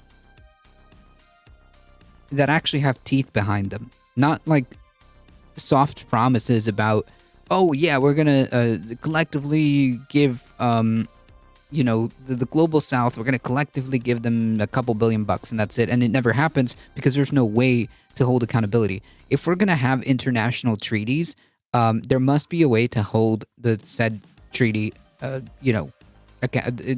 must be a way to hold the countries signing the treaty accountable in very real ways, not just like slaps on the wrist. Accountability, the Duncans First Nation in northern Alberta is suing the Albertan government for infringing on Treaty A rights to freely practice traditional ways of life by approving way too many industrial activities in their territory. By industrial activities, I mainly mean fossil fuel projects. Treaties were signed by many First Nations in Canada in the late 1800s with the promise that Indigenous peoples' lands would be protected. But these promises were quickly broken to make way for fossil fuels, big agriculture, and other forms of development and land change. Oh my goodness. This lawsuit is nearly identical to the one the BC Supreme Court ruled on last year. Nice. Left Flank Vets, welcome everybody. Rating with a party of 93, welcome everybody. Folks, for those of you that are here, I'm going to give it a moment.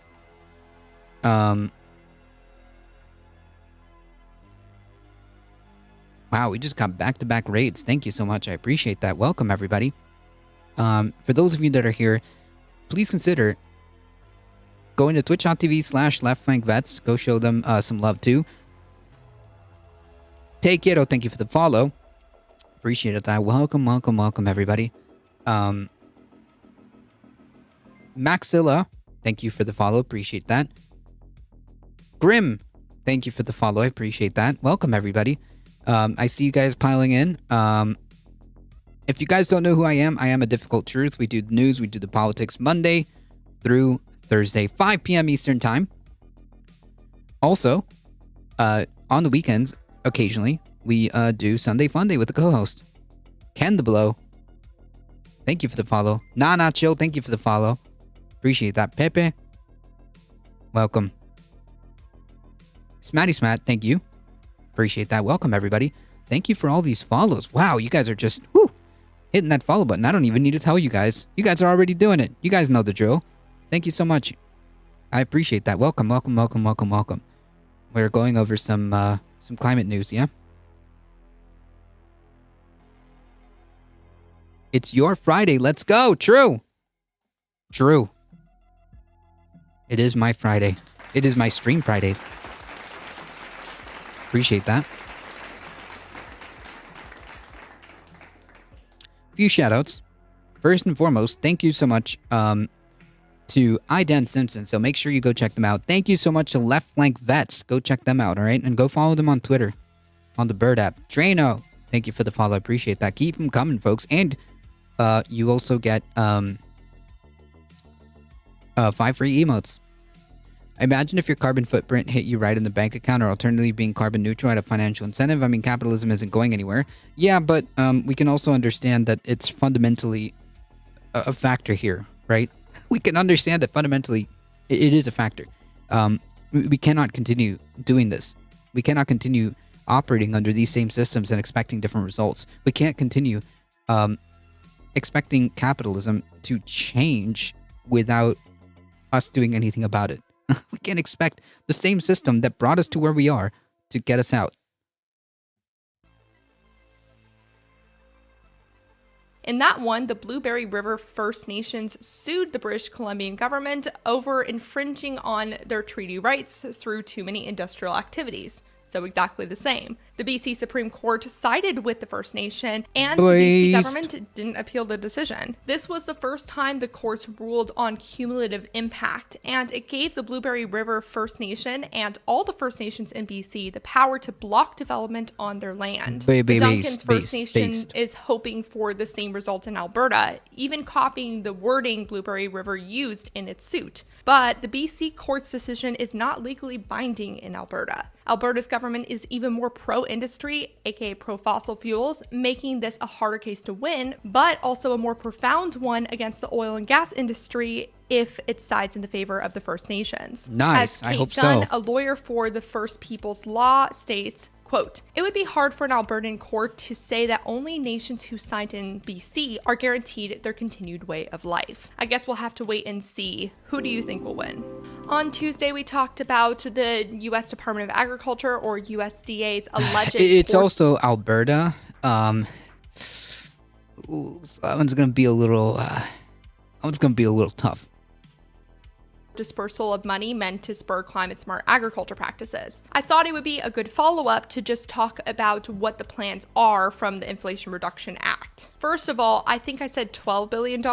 I meant $22 billion. $22 billion is the correct number allocated from the bill to the USDA for climate-smart agriculture. $2.8 billion of that is going to go to research and implementation of climate-smart production on 20 million to 25 million acres of working land. And about $19.5 billion is going to shore up existing agricultural conservation programs like the two that the Environmental Working Group said need to be reformed fast. Not only are those programs not spending money in the right spaces, but they are also letting a very limited of farmers actually join. 2/3 of farmers are turned away from these programs. The USDA has recently received about 1,000 climate smart agriculture pilot program applications totaling around $20 billion.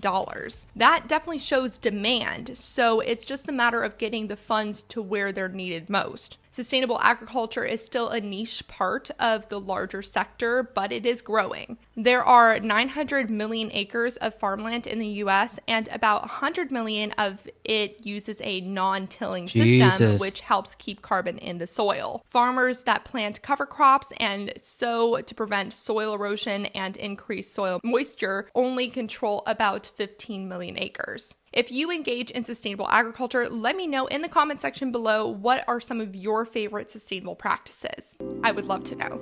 Over to the energy sector now. The think tank Third Way determines that the combination of recent laws passed in the US will spur 500,000 new clean energy jobs by 2050. The laws it's referring to are the Inflation Reduction Act, which is the biggest climate bill in US history, the CHIPS Act, which spurred domestic chip manufacturing development, and the Infrastructure Bill. Clean energy jobs are any jobs that deal with clean produced power, carbon dioxide removal, and transport. Well, yeah, it also depends on what you categorize as clean energy,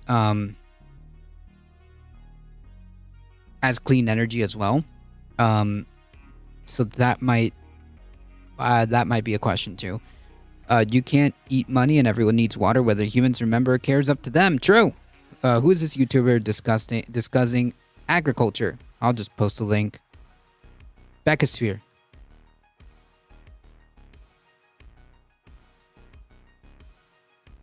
Clean fuels, energy efficiency, grid expansion, Thank you very much. storage, No problem. and electric vehicles. Every state and DC will see at least a bit of this job growth by 2030, with greater gains by 2050. The part of the US that will see the most job growth is actually the Midwest, where Well, I more hope than so. 146 I really hope so. I really hope still that this comes to fruition. 100,000 new jobs with are new expected clean by energy 2030. jobs and whatnot. Third Way sees a net gain in jobs even in fossil fuel heavy areas like Texas and Appalachia. Though a previous study published in Scientific Reports notes that these places are more vulnerable to the clean energy transition and might require a little extra support in the transition. But overall, that's a lot of new jobs. True. The U.S.'s first grid-scale hybrid wind-solar battery plant just went online in Oregon. Built by NextEra and Portland General Electric, the Wheat Ridge Renewable Energy Facilities comprises 300 megawatts of wind, 50 megawatts of solar, and 30 megawatts of battery storage with a 4-hour duration. Working with both wind and solar allows the plant to generate power during more hours in the day and even at night. It supports PGE's goal of reducing its greenhouse gas emissions by 80% by 2030 to achieving net zero emissions by 2040. NextEra owns the wind turbines, while PGE owns the solar and battery storage. A new transmission... I would say that, like, based on PGE's past behavior, yeah, they shouldn't exist. Line was constructed to connect this project to a high voltage grid operated by Bondsville Power Association. If you live near this plant, let me know what you think of it in the comment section below. Now let's get into the climate fails. Remember, don't get despondent, get mad. We've got to start by talking about what Italy's change in leadership means for its energy plans. As many of you probably know, Italy elected a right-wing government led by far-right Prime Minister Giorgia Meloni. While the previous Liberal administration was starting to head the 19th historically largest emitter towards expanding its clean energy portfolio, Meloni, who has said next to nothing about climate change, seems to be in favor of gas and nuclear making up most of the power production. For gas, Meloni's government wants to increase domestic gas production to gain energy independence. Italy is a very fossil fuel heavy state, with gas and oil making up about 41% and 34% respectively of the country's energy supply in 2019. Coal made up another 6%, leaving just about 19% for renewables, half of which are biomass, which often means burning wood or using biofuels linked to... Whoa, we just got another raid. Thank you so much. How do I pronounce this? Nikisha? Nikki? Oh my god, I'm just gonna destroy this name. Alright, regardless, thank you so much. I appreciate the raid. Welcome, everybody. Welcome, welcome, welcome. Thank you so much. I appreciate that.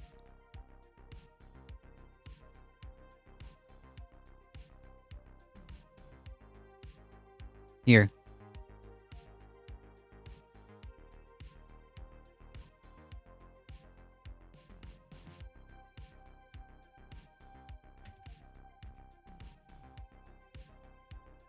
There we go. Folks, if you don't know who I am a Difficult Truth. We do the news, we do the politics. We just got like back to back raids. Thank you. Thank you. Thank you. Thank you. Thank you. Thank you. If you're just joining us, we are A Difficult Truth. We do the news, we do the politics Monday through Thursday, 5 p.m. Eastern Time. Join us on the weekends for Sunday Funday around noon Eastern Time. Sometimes it's been a little bit tough these last couple of weekends, but we usually do it with the co-hosts around noon.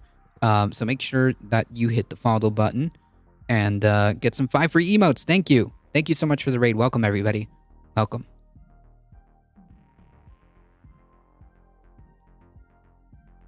And a phrase on, thank you for the follow. I appreciate that.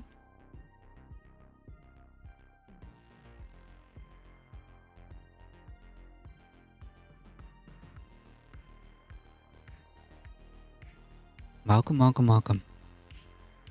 Deforestation. So bottom line, Italy's energy supply is very dirty.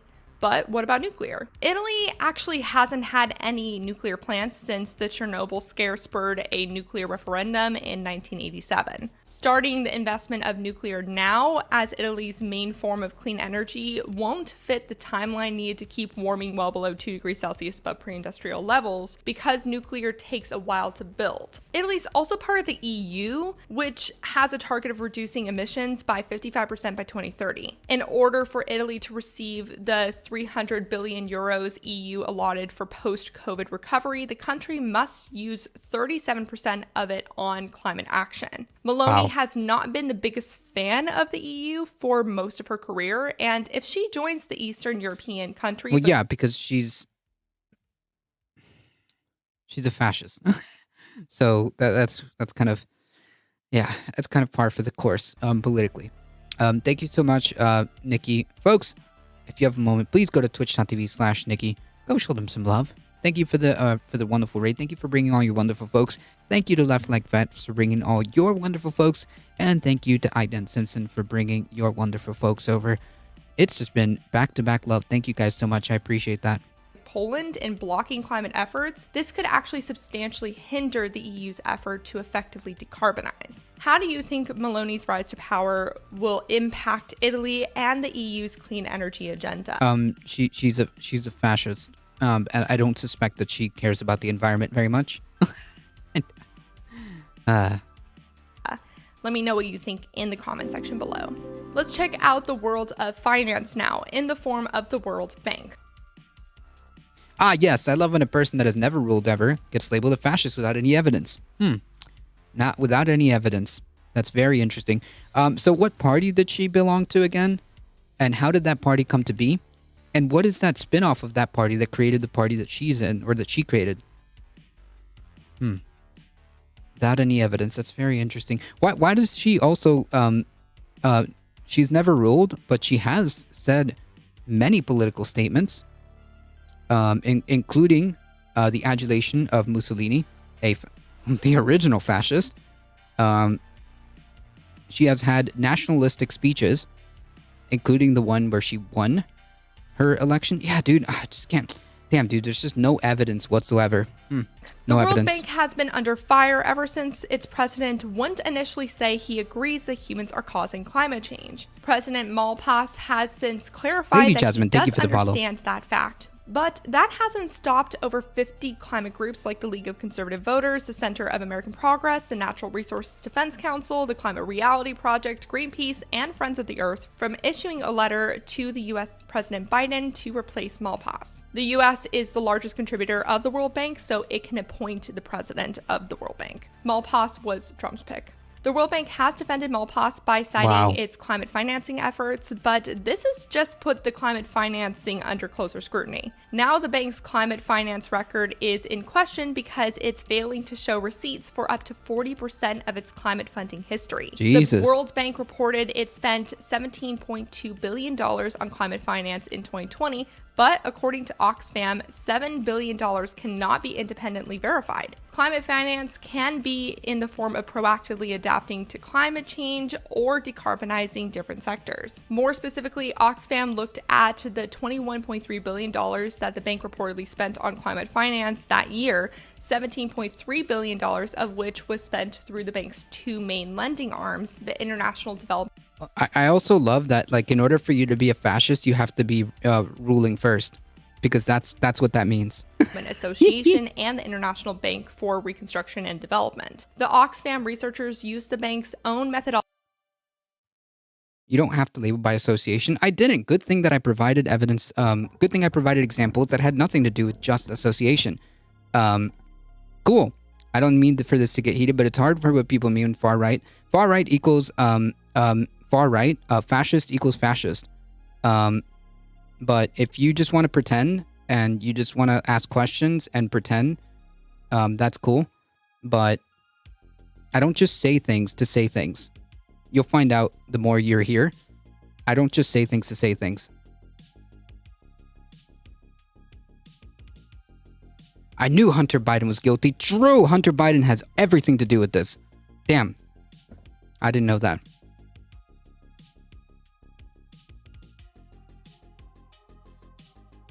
Okay, what is your far left and far right compass? What does that even mean? Why is that even a determination as to whether or not you're a fascist or not, or whether or not you're far right or far left? I don't even know. Like, what does that mean? Yeah, no, I know. You just genuinely want to ask questions. Yeah, dude, I know. I don't think that means that has any relevance to my statement originally. I'm a fascist too. I make my stomach fill up with all kinds of goodies. So later, yeah, cool, dude. Excellent.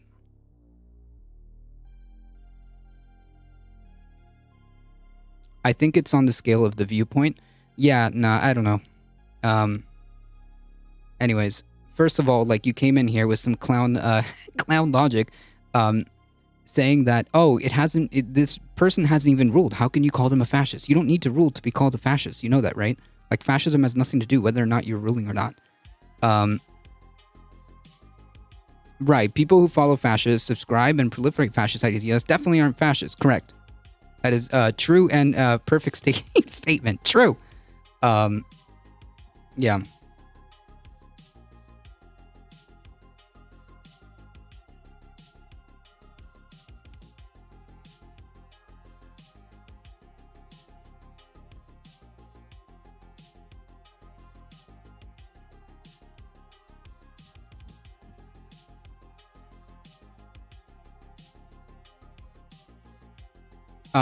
He has Posadabot. That should tell you anything you need to know about his mindset. True, man. Damn, dude. Oh, wow, dude. You literally, every time you see somebody with Posadabot, you have automatic omniscience. You have automatic omniscience. Damn, dude. Clearly. Phenomenal level of thinking here going on. Phenomenal level of thinking. Posadabot, listen, chat. All right, I want you to pay attention to me. When you have Posadabot, automatically that gives Sam Salami the omniscience about that streamer's mindset. Unbelievable. Amazing. Truly. To see if they could reproduce the $17.2 billion, and they couldn't. The researchers think that this is due to many projects having a climate action element, but not fully being just for that purpose, making it hard to determine how much of the So, Posadabot is a bot that does a lot of automatic actions for a lot of lefty streamers. So apparently, this guy has decided. This person in chat has decided to lump everybody together in one broad brush. He's painting broad strokes.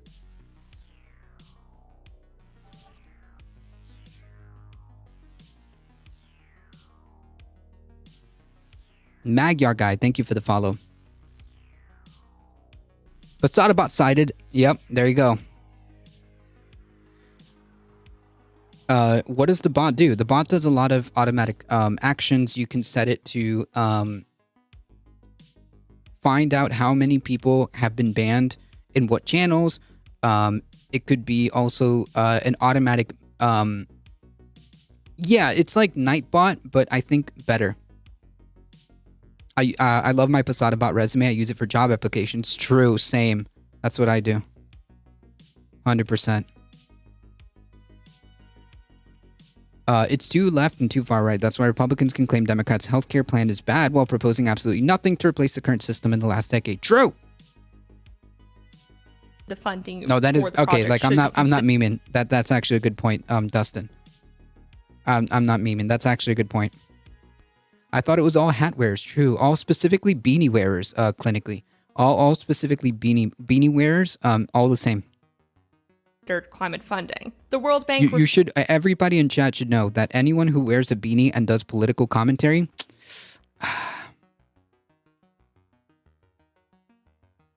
It's like a social credit system. No, it's a bot. Come on, don't misrepresent. It's a bot. Leftists love this stuff to find unclean people and wrong thinkers. I don't know what you're talking about, dude. These are all vague terms, and it's not a credit system. It's a bot. It's a bot. Refuted Oxfam's claims and said that it allocated $31.7 billion for climate finance. Whatever you do, don't look at my bans. If you plan to break TOS, then yeah, you would get banned. I like people who wear beanies and talk about politics. Hey, then you're gonna love the stream.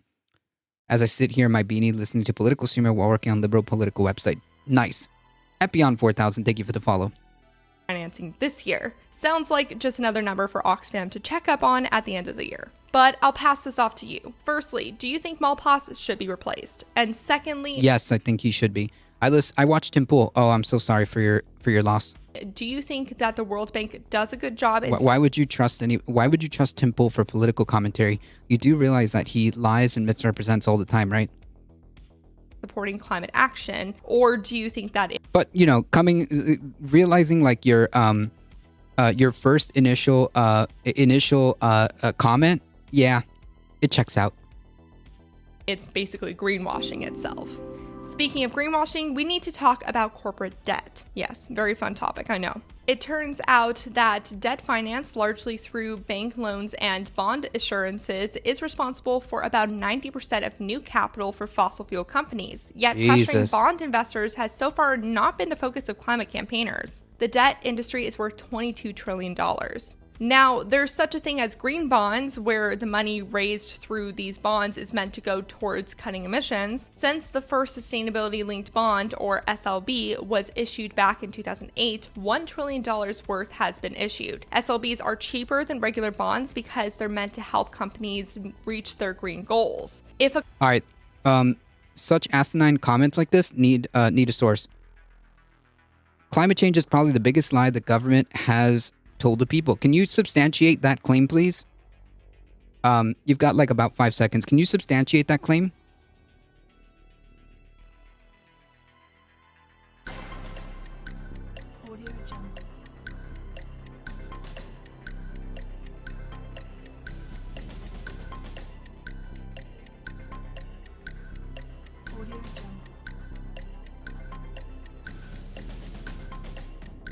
Oh, cool. You can't. All right. Easy peasy. Listen, if you make some comments like this,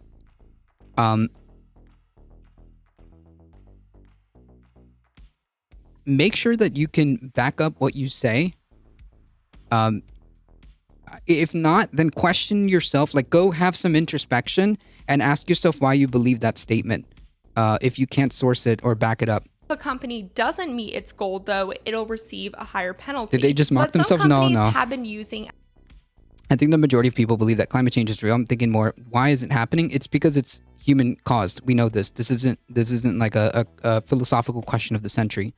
It's anthropogenic. SLBs as a way to get cheaper loans, which has seemingly not been properly counteracted by investors dishing out harsher penalties like they're supposed to. According to the analysis, investors seem to have either a lack of understanding or an indifference towards fulfilling sustainability goals. The head of the Climate Bonds Initiative said the SLB market is, quote unquote, broken. This is unfortunate because the idea of SLBs could actually lead to great decarbonization efforts. The Bloomberg Green Team wonders if these bonds could be used more efficiently if countries rather than corporations wield them.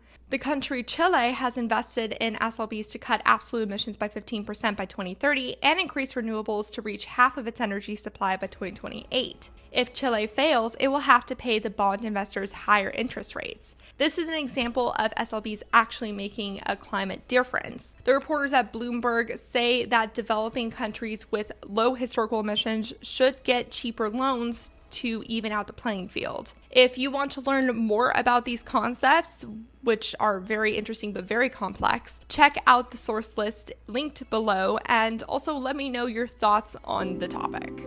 Should federal courts weigh in on state and local climate lawsuits against giant oil companies? That's what the Supreme Court just asked the Justice Department after Exxon and Suncor asked SCOTUS to weigh in on the case that they're facing in Colorado right now. Local Colorado officials are seeking damages against these two companies over climate change. This is one of many climate lawsuits against fossil fuel companies in local and state courts right now. Frankly, local and state courts are more likely to side with plaintiffs over the fossil fuel companies compared to the conservative supermajority people really need to Supreme stop Court. littering the So planet. that's why and the climate fossil is fuel not companies are asking. is The all fossil not fuel all the companies same. say Yeah. climate law is a matter for Congress and the executive branch, not states' issues. The Biden administration hasn't released a statement on this matter yet, so this is something Wait. to- Hold on. If you ask that Swedish girl, you mean Greta Thunberg, I assume, she said that a certain religious minority group are firing lasers into the sky to change the climate. Can you provide a source for that?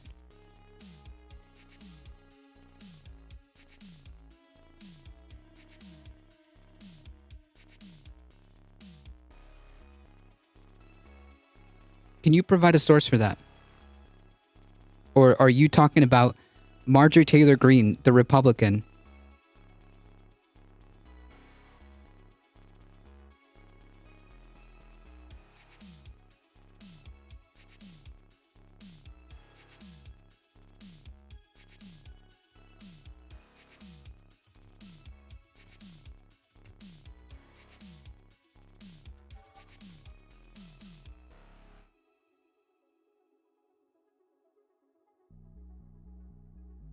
when you find the clip, because I know what you're talking about. If you're talking about Jewish space lasers, that was Marjorie Taylor Greene, the Republican. Okay? If you're talking about the Jewish space lasers claim, that was Marjorie Taylor Greene, dude. Come on. If you find the source, send it to me in whispers. Yeah, I have a lot of things. I have a lot of things. Not blacklisted, but you know where it auto mods a lot of things because unfortunately, well, there has been Nazis that decide to Nazis have decided to come raid this channel from time to time.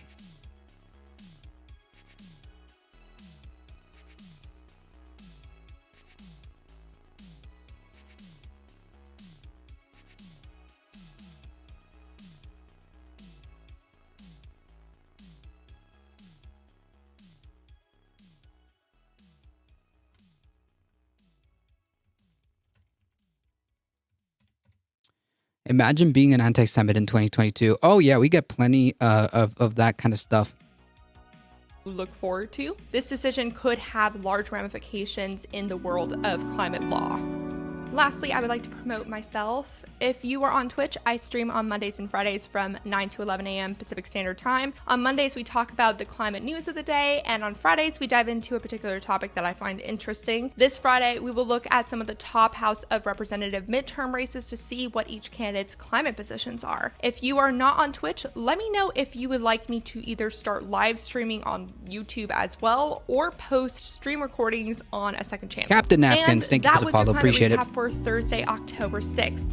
Remember to talk about the climate crisis every single day. And I'm fine with Automod. It's been hectic on Twitch. Yeah. Thank you so much to the people on Patreon. It's always like the far right people and the right wing people who can't seem to keep TOS in mind.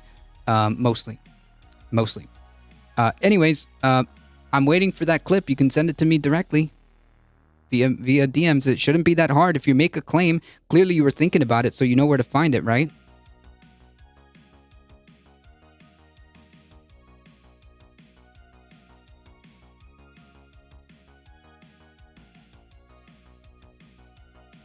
It was several years ago.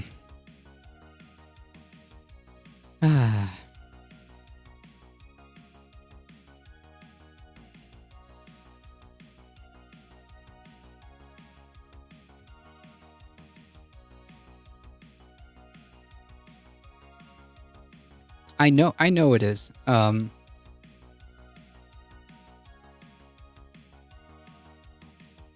you're just here to ask questions, right? Here, why did it take me 5 seconds to find this?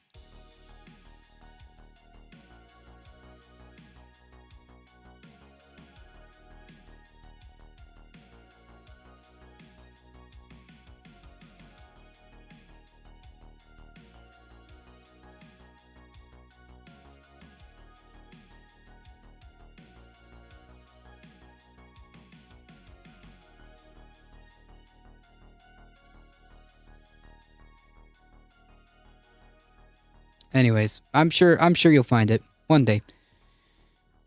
Well, who cares about Representative Greene? Well, unfortunately, she's in power. So we have to care.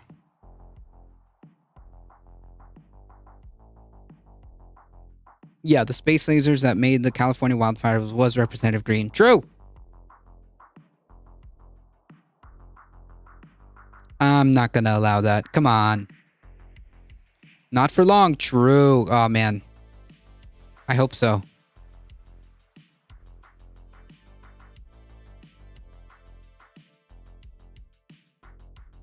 How about that for soft mods?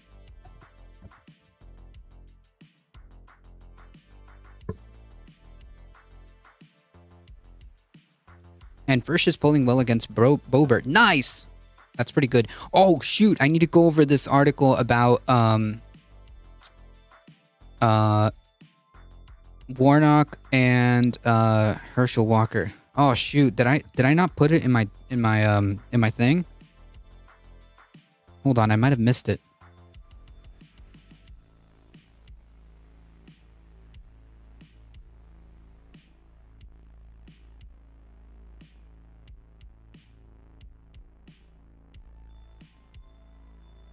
No, it's got to be here.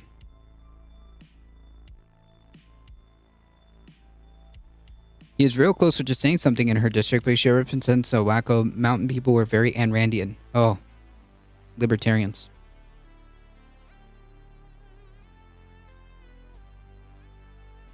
Okay, where is this freaking article?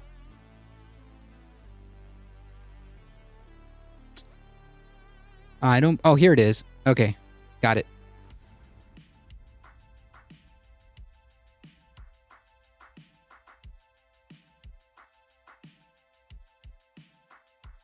Folks, if you want to support a really cool climate communicator who does YouTube videos, go for it. The District of R+6, not out of reach? No, not out of reach. Oh, here we go. That's what I wanted.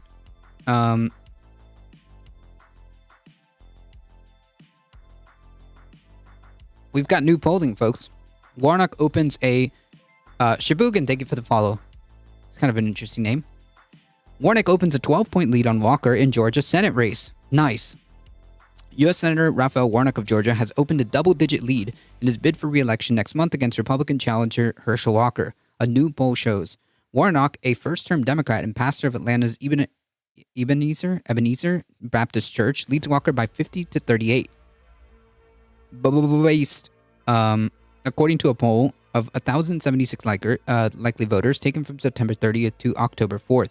So, this is probably... Oh, wait, almost all of this polling was completed before the evening of October 3rd. Damn. Happy to be here. Thank you so much. Appreciate it. That's right. And Biden wants to open the door. Open the door to rescheduling cannabis. Yep. What he did via executive action, as we just went over a memo, is that he pardoned all the federal possession people. So anyone who caught a felony for possession got a pardon. I think it's over 6,000 something people, and all of their they're no longer felons. It's done. And he wants also the Justice Department and the FDA people to start making plans to adjust the categorization of cannabis.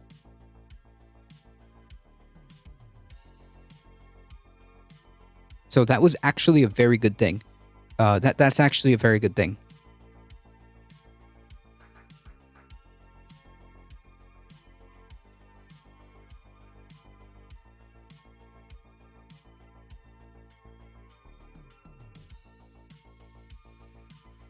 What kind of question is that? Are you a felon?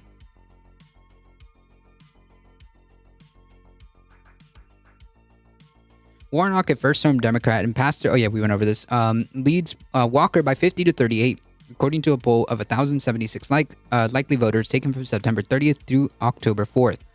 By Survey USA, an Atlanta-based television outlet. Previous polls show the race much closer or even statistically tied.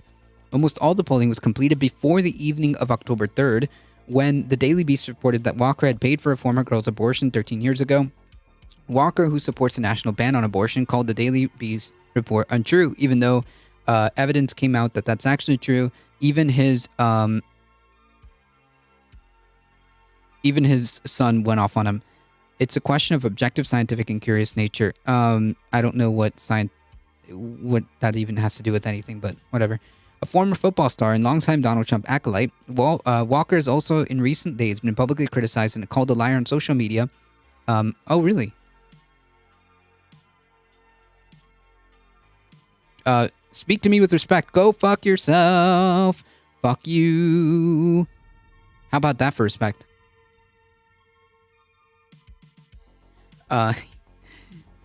Walker in recent days have been publicly criticized and called a liar on social media by 23-year-old son Christian Walker. Walker's support is especially weak among women, according to the poll.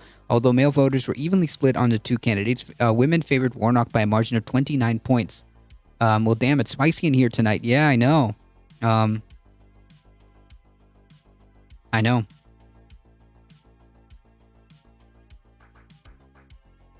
I kind of like it, though.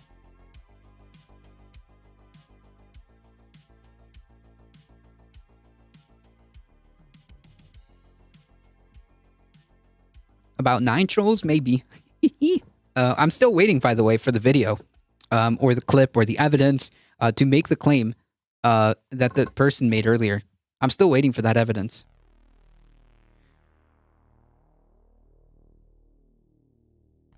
It can't be that hard, hamster. Come on.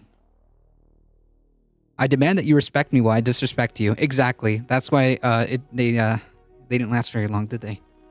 How hard could it be to... I mean, you made such a claim and you seem to be so confident about it and you can't seem to go back to where you found that information? Damn, dude. That sounds, maybe you shouldn't be making claims that you can't, substantiate, dude. Women favored Warnock by a margin of 29 points. The poll conducted for WXIA TV's 11 Alive News has a margin of error of 3.7 percentage points. Nice. Very good news. Very good news.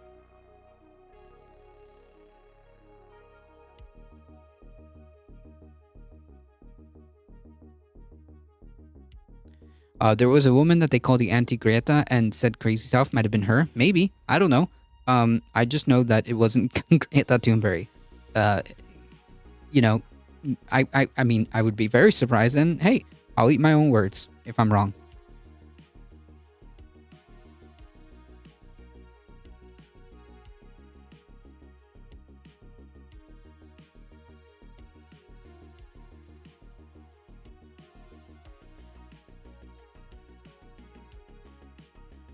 Excellent stuff.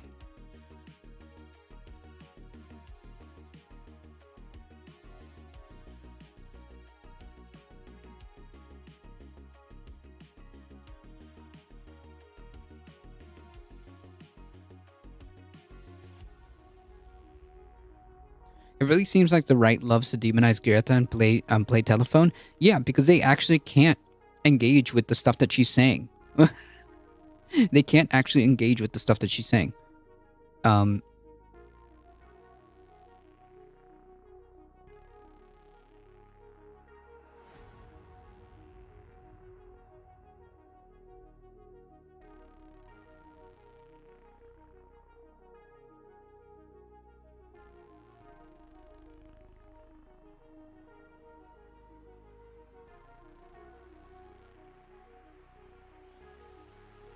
I'm not here to abandon what? I don't even know what that means by just making a basis claim, but you have so far. Come on, man. How hard could it be to find a freaking link, a quote, a video, anything about what you just said?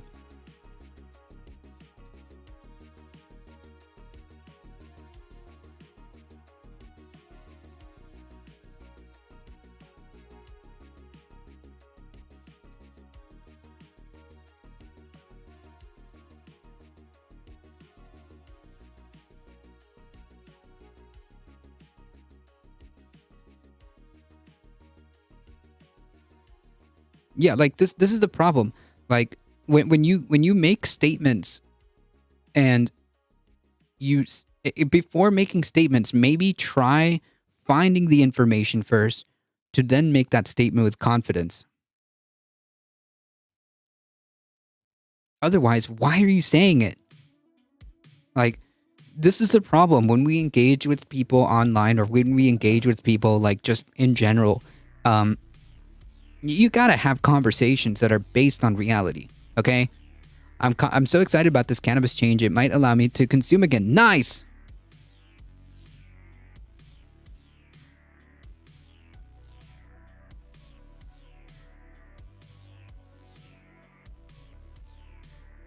It's a long time ago?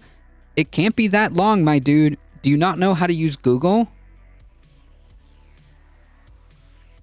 Jesus Christ. Anyways.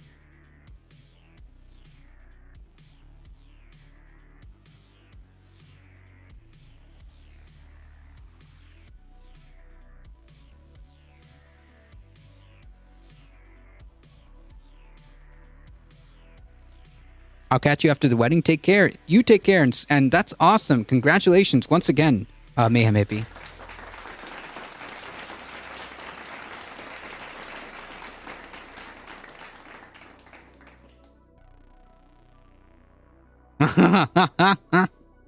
If this reschedule allows me to get to smoke again, I will actually vote for Biden in 2024. Listen, I'm going to message him personally right now, okay? I'm going to message him. Mr. President, sir, memo for the record stated in Twitch chat on October 6th, 2022, that he will vote for you if you make the rescheduling of cannabis happen, okay? Please. Mr. President, sir.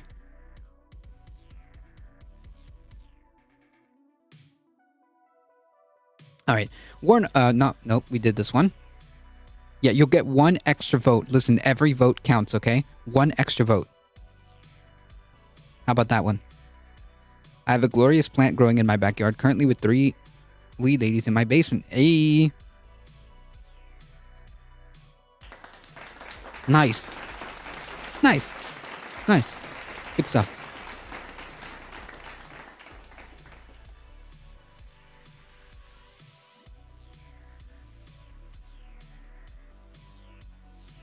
Get Hunter on the horn, Jack. We got another one.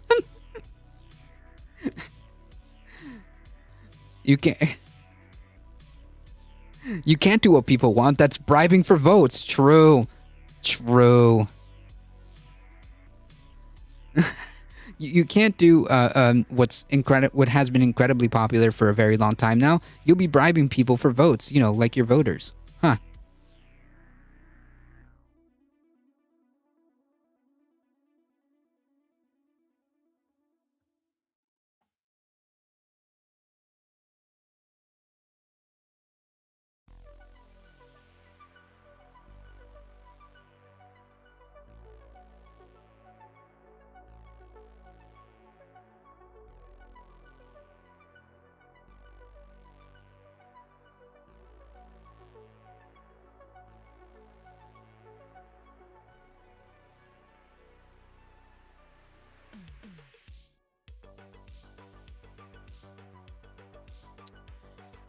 A Proud Boy leader pleads guilty to seditious conspiracy. Surprise, surprise. Another domestic terrorist.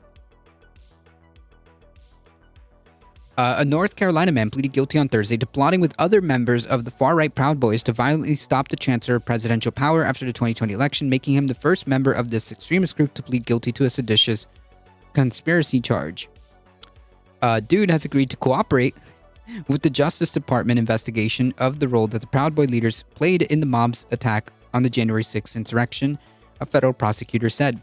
Judge Timothy Kelly agreed to release Dude pending a sentencing hearing that was not immediately scheduled.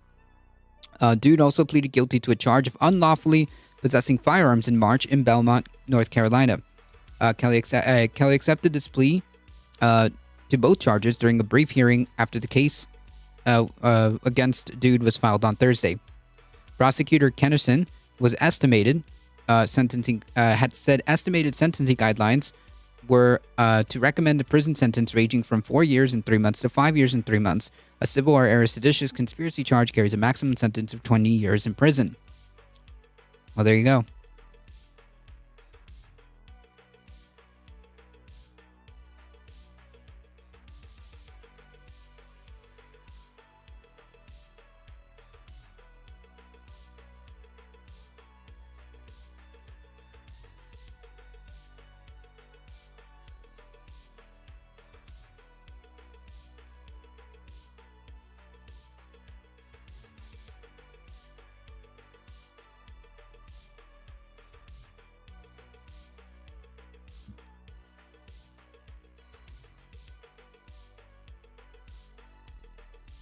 Proud Boys turned narc sounds about white. Former Proud Boy National Chairman Enrique Tarrio and 4 of the group members have also been charged with seditious conspiracy for what prosecutors say was a coordinated attack on the Capitol to stop Congress from certifying Joe Biden's electoral victory. A trial for these dudes is scheduled to start in December. A trial started this week in Washington for the seditious conspiracy case against the founder of the Oath Keepers and other members of the anti-government militia group for their participation in the insurrection. More than 36 people charged in the Capitol siege have been identified by federal authorities as leaders, members, or associates of the Proud Boys. Surprise, surprise. Two of them, these two plead guilty to conspiring to obstruct an official proceeding.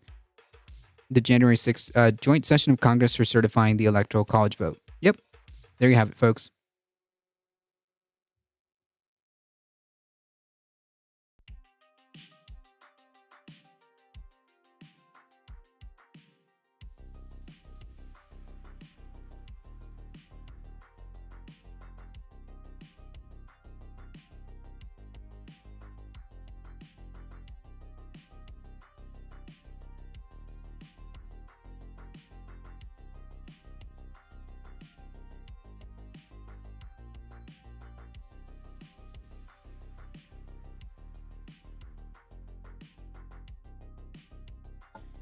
So there you have it.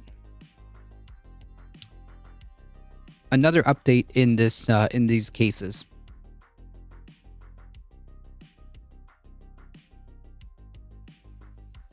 All right, let's talk about this. I've talked about plastic pollution, PFAS, and all that frequently in this channel. So let's talk about this. Plastic pollution may have met its match: the saliva of waxworms. Two substances in the saliva of waxworms, moth larvae that eat wax made by bees to build honeycombs, readily break down a common type of plastic, which is pretty cool. Researchers said on Tuesday in a potential advance in the global fight against plastic pollution. The researchers said two enzymes identified in the caterpillar saliva were found to rapidly and at room temperature degrade polyethylene, the world's most widely used plastic and a major contributor to an environmental crisis extending from ocean trenches to mountaintops. Yep. The study builds on the researchers' 2017 finding that waxworms were capable of degrading polyethylene, though at that time it was unclear how these small insects did it. The answer was the enzymes, substances produced by living organisms that trigger biochemical reactions. For plastic to degrade, oxygen must penetrate the polymer, or plastic molecule, in an important initial step called oxidation. The researchers found that the enzymes performed this step within hours without the need of pretreatment such as applying heat or radiation. Nice! Nice.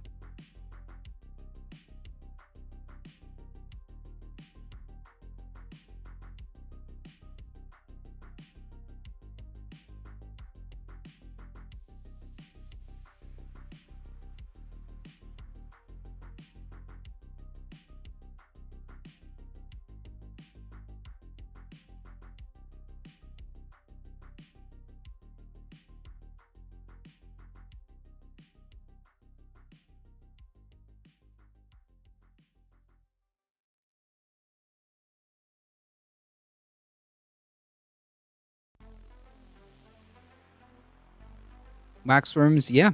Farming and breeding for this.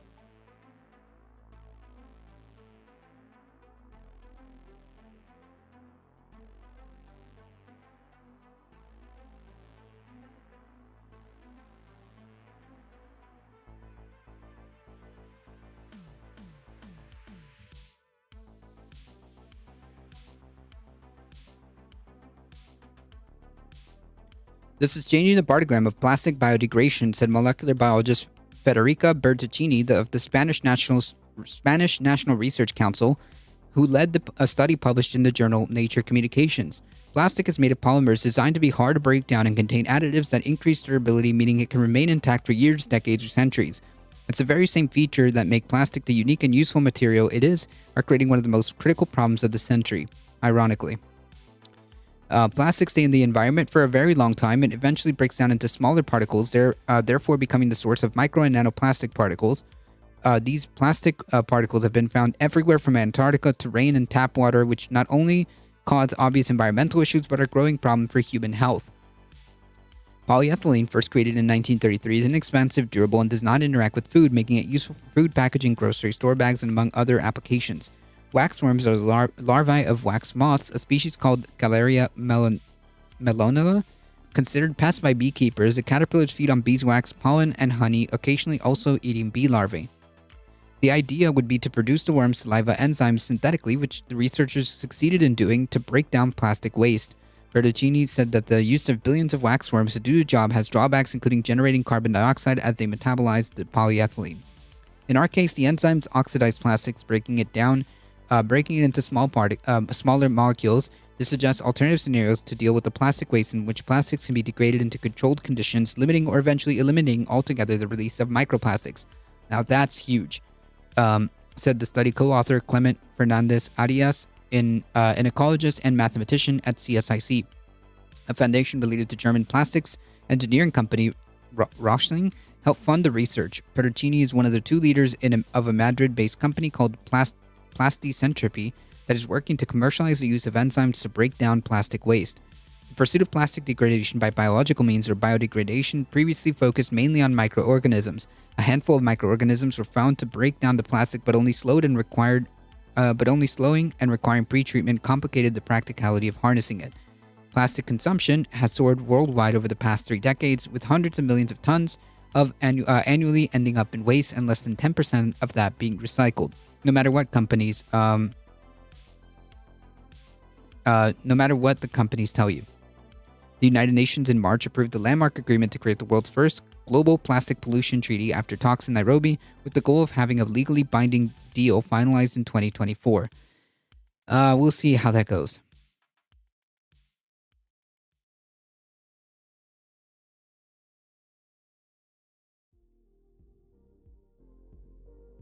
Wow, we actually finished everything in perfect time. In perfect timing as well.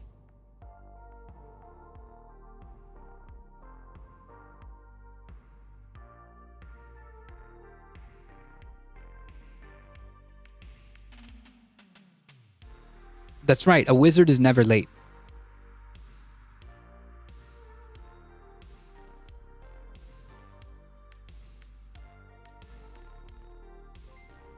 I'm so happy. I'm glad you are. I'm glad you are, my friend. And hopefully this whole thing pans out.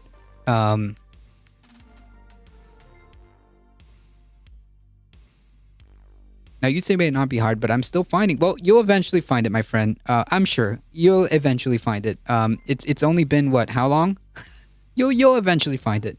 I'm sure. Or maybe, before you speak, have that beforehand. Wouldn't that make more sense? So before I made a statement, right? An example. The Prime Minister of Italy, I think it's a fair assessment to say that she is a fascist. Before I made that statement, I watched her speeches. I read up on the history of her party, where that party came from, and who's in it. Yeah, before I made those statements, I looked it up. So maybe that can be the lesson for today, Mr. Hamster _Chan. Maybe that before we make statements, we look things up so that when people ask, you can show them. Be well, friend. Thank you. I appreciate that. Thank you. All right, folks. If you enjoyed the content, don't forget to hit the follow button. It really does help us out. Spread the word far and wide that this is one of the chillest places to be for the news and politics. Monday through Thursday, 5 p.m. Eastern Time. Join us on the weekends for Sunday Fun Day. Clinically Insane, thank you for the follow. I appreciate that. Thank you for all the folks who are joining here. I appreciate Left Flank Vets, I Dan Simpson, and I'm still never going to be able to pronounce this, but I'm going to try.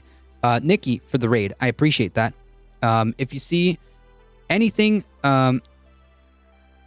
any folks with diamonds, please go check them out. I'll have to make Nikki a diamond too, so that we can keep track of all the wonderful content creators that come through. I never said that you disparage anything. My problem is when people say things without a basis of reality. That's the issue here.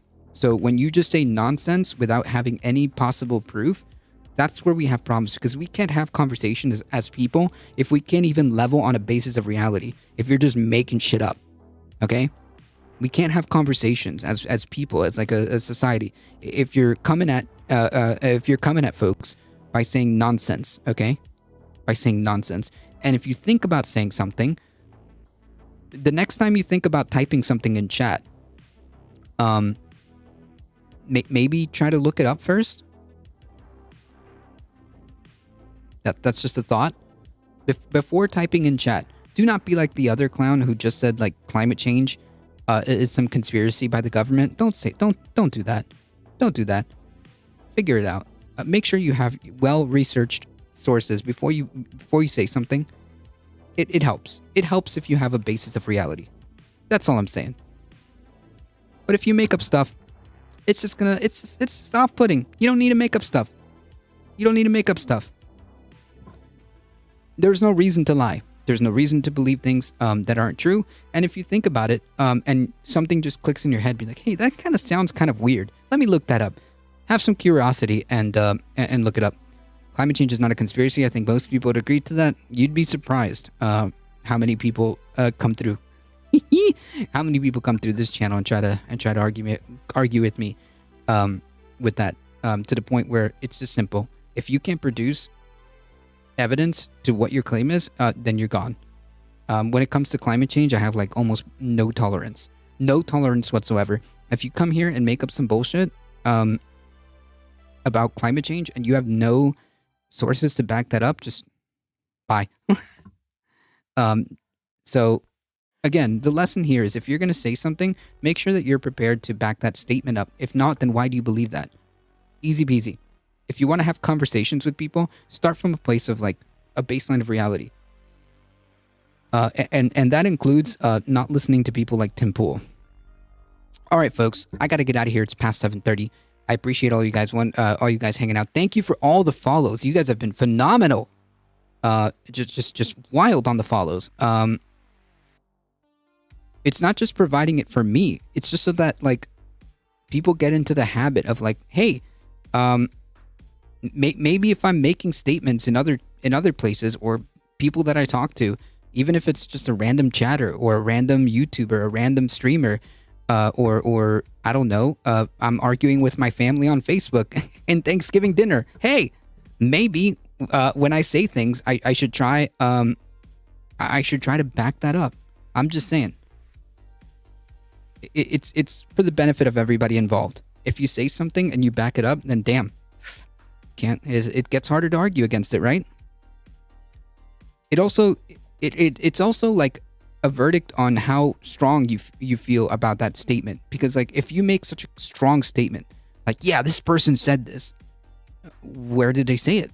I don't know. Can you find it? Yeah. Still haven't found it.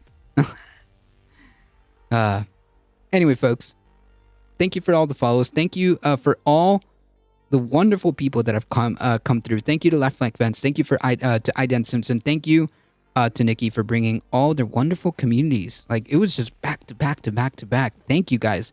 Thanks to all the folks who stayed. Again, if you guys enjoy the content, on your way out, don't forget to follow and all that awesome stuff. If you guys also have a moment, this is a small favor. Head on over to the YouTube, click the big red subscribe button. It really does help us out. It just takes 5 seconds. And if you want to keep up with the channel, go on the Discord. Do it. All right, folks, I got to get out of here. Thank you guys so much. I appreciate it. You guys are what makes this channel grow. So I appreciate all the support, all the love. Thank you for the raids and all that. As always. Yeah. Yeah. True. True, Max. As always, please stay safe. Please take care of each other. I love you all, and I hope to see you guys in the next one. See ya. Peace. But not really. Hang tight, everybody. Hang tight, everybody.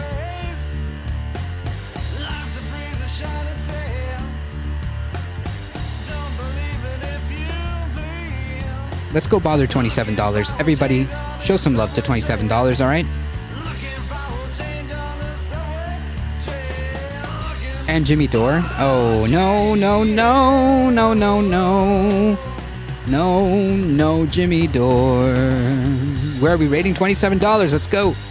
5, 4, 3, 2, 1. See ya.